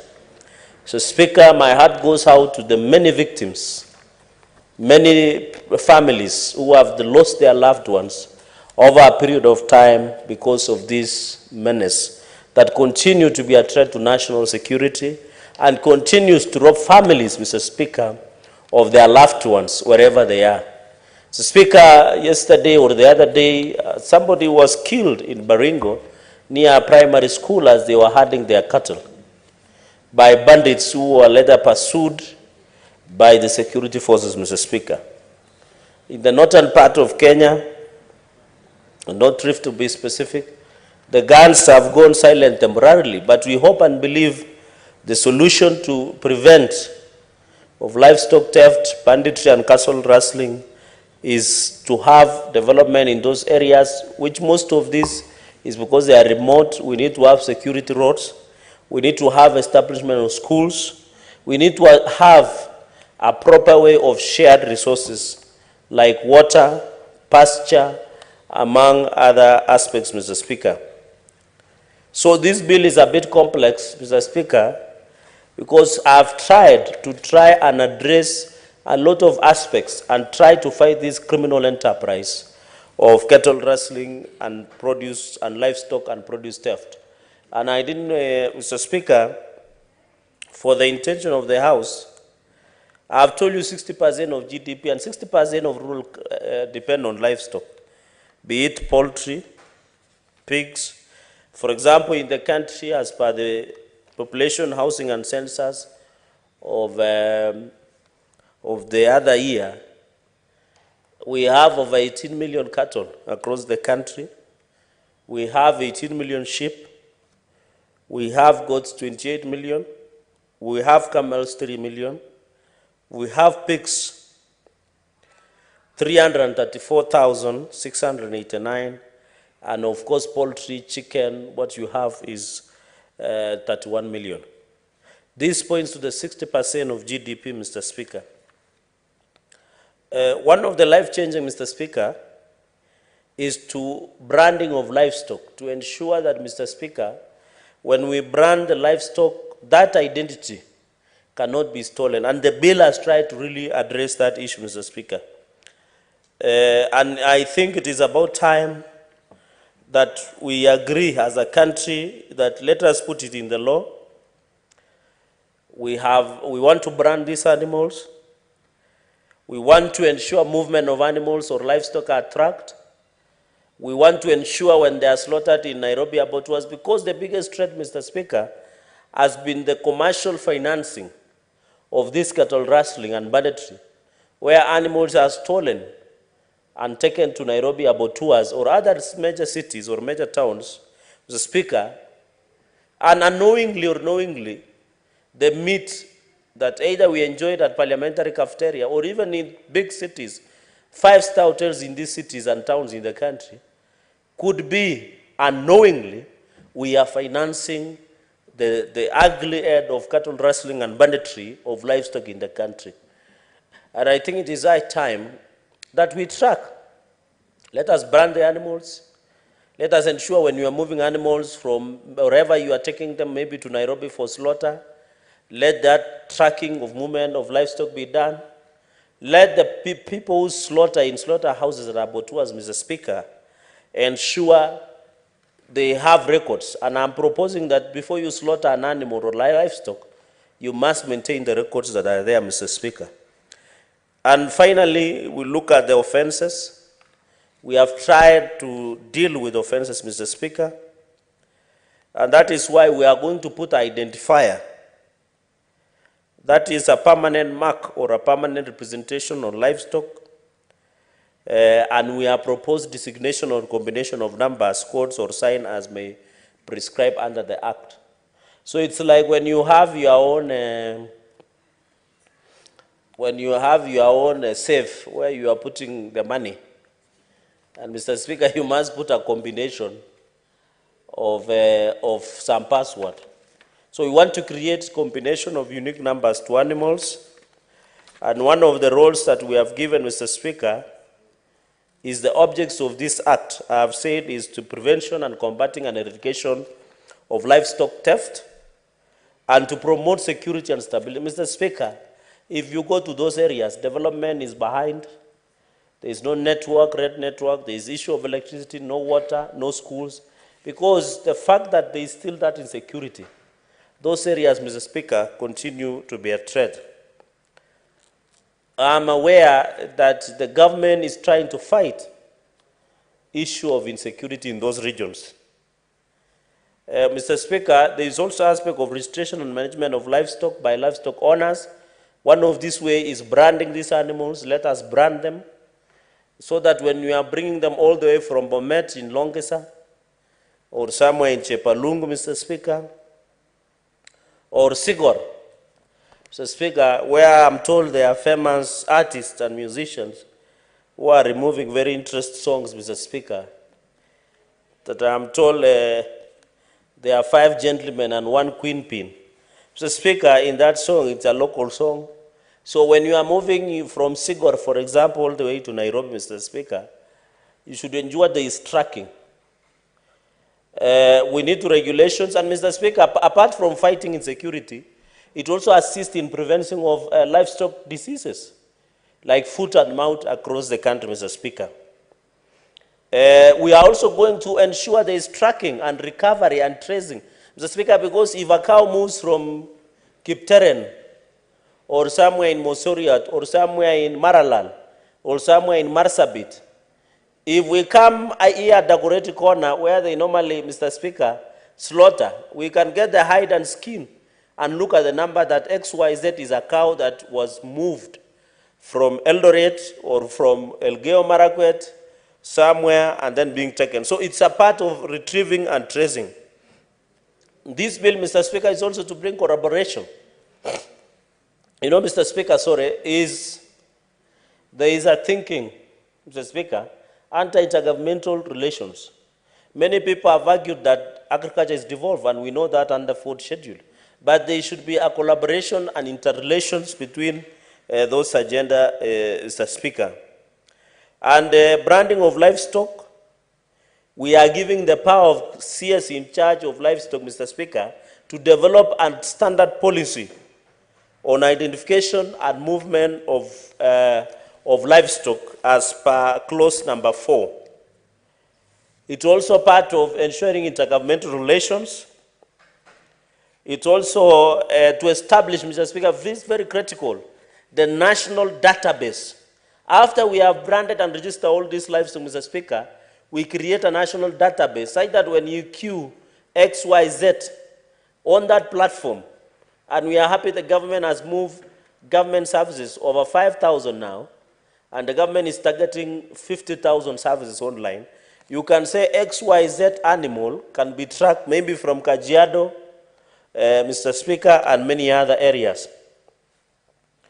Mr. Speaker, it is also to ensure that there is collaboration with the security and other relevant agencies, establishing mechanisms for the discernment. I know this has been a concern, especially in areas where Kenya Police Reservists or National Police Reservists has been a problem, where in communities, when you go to West Pokot, Elgeyo Marakwet, Turkana, even in northern part of Kenya, Marsabit, Mandera, communities have been accusing each other, or the government at some point, even in Baringo and many other areas, have been accusing that they have been arming one side of the community against another. This will bring collaboration to ensure that we have discernment and confiscation of firearms and ammunition illegally held by livestock owners. This is very important because that is what the Ministry of Interior is trying to do at the moment. They are fighting of firearms and ammunition illegally held by livestock, Mr. Speaker. Also, the Ministry of which should ensure capacity building to the county governments on matters touching on identification and movement of livestock, Mr. Speaker. So these are highlights of the bill, Mr. Speaker, that tries to address many challenges, Mr. Speaker.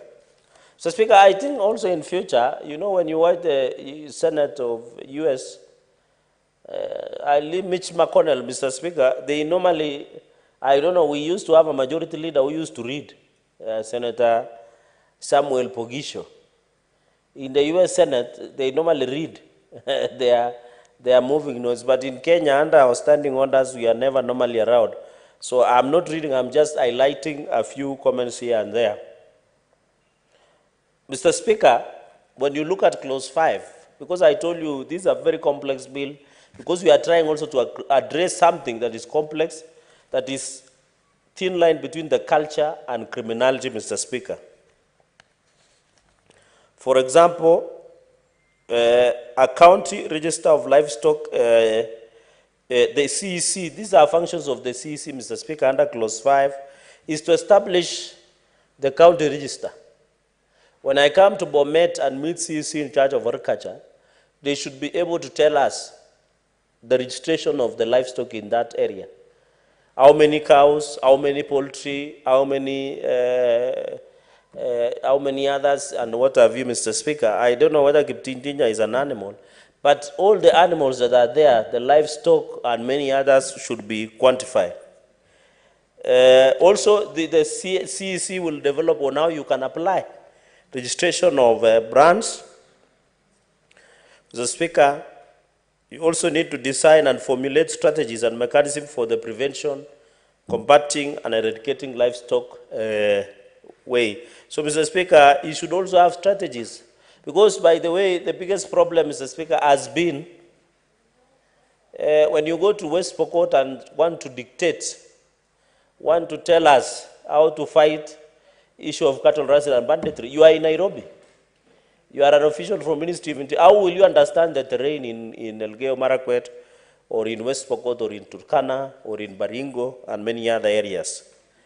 Of course, we have been having a challenge, Mr. Speaker.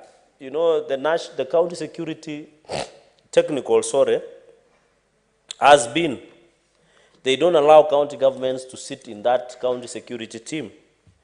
But we are proposing that let them sit in terms of collaboration, so that it becomes it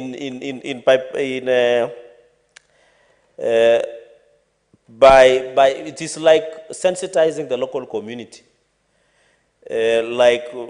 alternative, and you know, I know this one might not be popular. We are proposing the CEC even to give livestock farmers alternative of livelihoods. I know Senator Topiko, Paris was here. I don't know whether the Maasais and others would want to abandon the issue of livestock rearing to go and maybe take care of maybe other livelihood. So the question is to change the cultural aspect.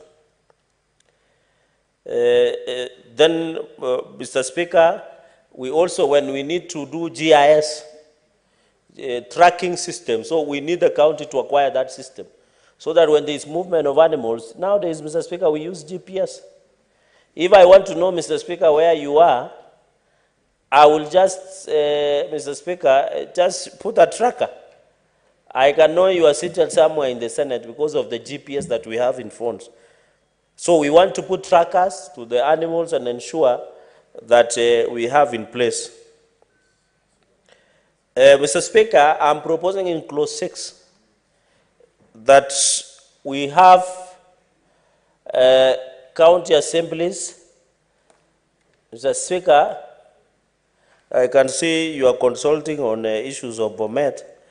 I hope all is well. Mr. Speaker, the county legislation and county assemblies, Mr. Speaker, we are giving them power.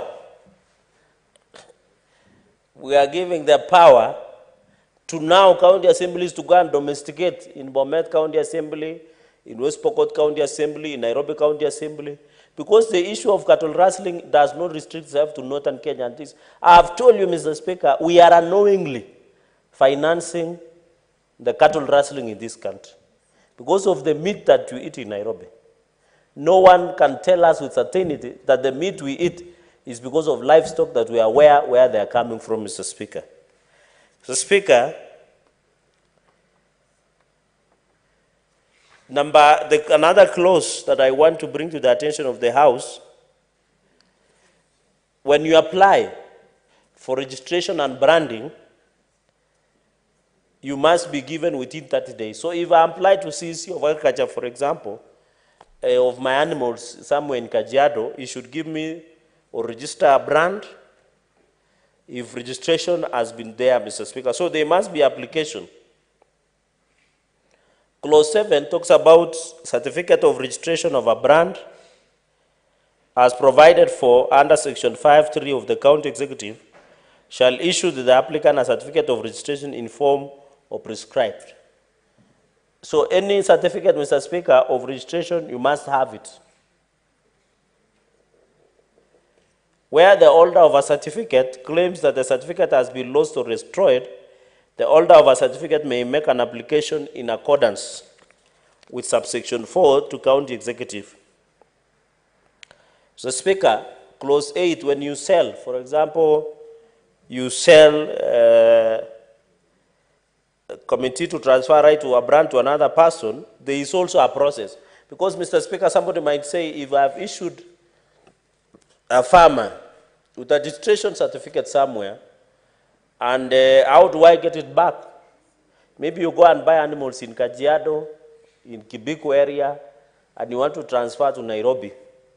Maybe you are a owner of abattoir or slaughterhouses, Mr. Speaker. You have the right to transfer that brand to another person. And the CEC in charge of agriculture at county government should approve the receipt of that application, Mr. Speaker. And therefore, certificate of transfer.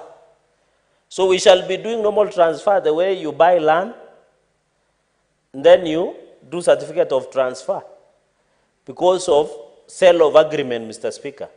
So I think so that Kenyans understand, we are not saying when you have branded your animals, you have certificate of registration. When I buy those livestock, you have power to do certificate of transfer.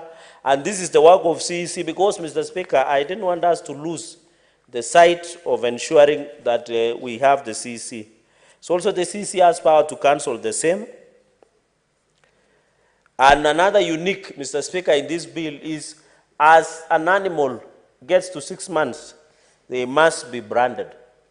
So I think of registered plan, and that part says to be branded with a registered plan with the livestock owner is the proprietor. And if that animal is beyond 6 months, let's assume this law comes into place, Mr. Speaker, then 3 months of the commencement of this act to be branded with a registered brand in which the livestock owner is the proprietor. Mr. Speaker, when you are branding, of course, it should be conspicuous, it should be present,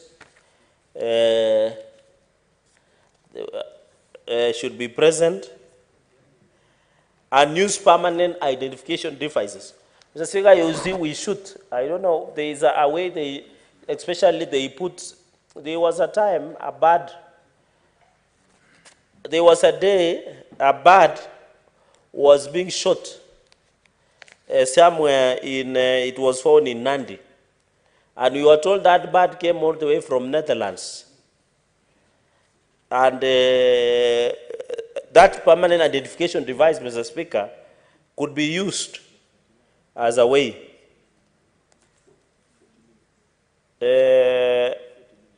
Movement of livestock. Mr. Speaker, movement of livestock. And that becomes, that one I wanted to explain there, Mr. Speaker, on what, Mr. Speaker, this is a prescriptive, Mr. Speaker, so that there was a prescriptive way of ensuring removal shall be in triplicate and clearly indicates. So, Mr. Speaker, it is basic. You know, this is the first time this bill comes before the Parliament of the House. It must have certain procedures, like date of the livestock, purpose for the removal, the number and type of livestock to be moved, particulars, and premises from which are being moved from. Mr. Speaker, in upshot, we are trying to kill, in quotes, and strangle the financials of cattle rustling and banditry, livestock, among others, Mr. Speaker. Even if you come today and buy a cow from my place, Mr. Speaker, or even a chicken, I must take the particulars of purchaser. It is as simple as that, Mr. Ngusia. So, if the document of evidencing of such of sale agreement, Mr. Speaker, and shall not issue a removal permit. Mr. Speaker, and when you are now doing, you must retain the removal permit, You know, there is what we call removal permit. Removal permit. So when I come, Mr. Speaker, and buy from you a cow, it must be in triplicate. So as the seller, I will retain the removal permit original. I give you a copy, then the other copy, 3 months. This is serious stuff. 3 months before removal. So that, Mr. Speaker, you know, I thought truly, how will we finish this issue of cattle rustling and banditry and livestock theft? We must be very innovative, Mr. Speaker. Every owner of an abattoir shall keep, and this is why now this is very serious. Because, Mr. Speaker, what the Ministry of Interior and other Kenyans have been telling us, that they must be kept books and records at every livestock slaughter and carcass. This is very crucial. You must keep books, Mr. Speaker, for 3 months. So if I have a slaughter in Tiebunya, trading center in Bomet, or in Kachek, or in somewhere in Kapsowar, when you walk to my abattoir, I should be able to give you the list of the cows or livestock I've slaughtered for the last 3 months. And that is the point. And therefore, Mr. Speaker, I really want to say that of every and carcass before leaving the abattoir. Because most of the time, Mr. Speaker, we are being accused of facilitating. Because these people steal animals. They drive all the way to Nairobi without proper procedure. Then it becomes very hard, Mr. Speaker. It becomes, Mr. Speaker, it becomes very hard to track them into place where they are. So, Mr. Speaker, I want to say, and this I know slaughter, I don't know whether there is an organization of butchers. I don't know whether they are organization of butchers. Whether they are organization of butchers, they might find this inconveniencing. But how do we fight, Mr. Speaker? If we cannot, how do we fight if we cannot ensure that we have a process of keeping in place, Mr. Speaker? How do we ensure? I know this one, the abattoirs and the owners of butcheries. Mr. Speaker, I used to sell meat before. I used to be a butcher.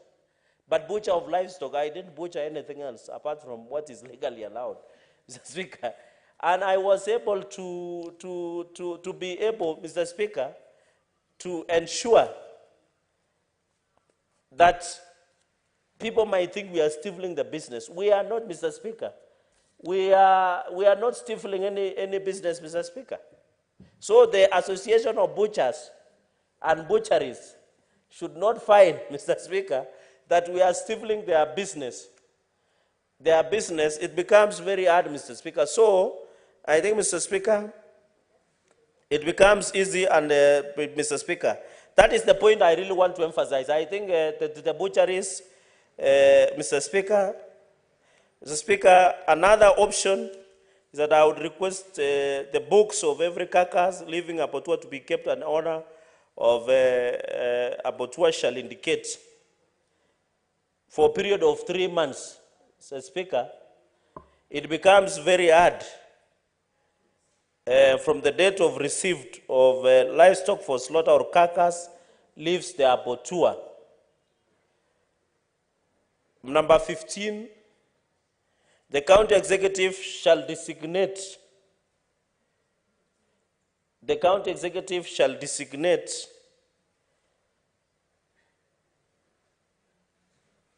the county executive shall designate such persons to be inspectors for each ward in the respective county for the purpose of enforcement of this act. Mr. Speaker, we will ensure, Mr. Speaker, and you must tell us if you are an owner of butchery in Nyamira, somewhere in Nyasiongo, you must tell me, Mr. Speaker,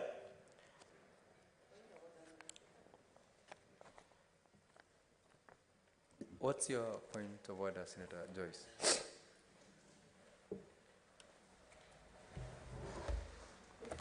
Thank you very much, Honorable Speaker.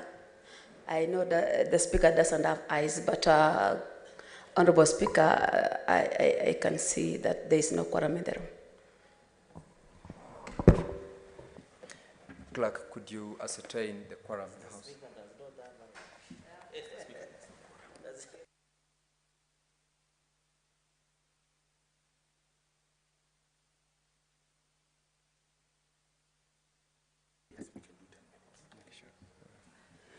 Sergeant at Arms, could you please ring the quorum bell for 10 minutes?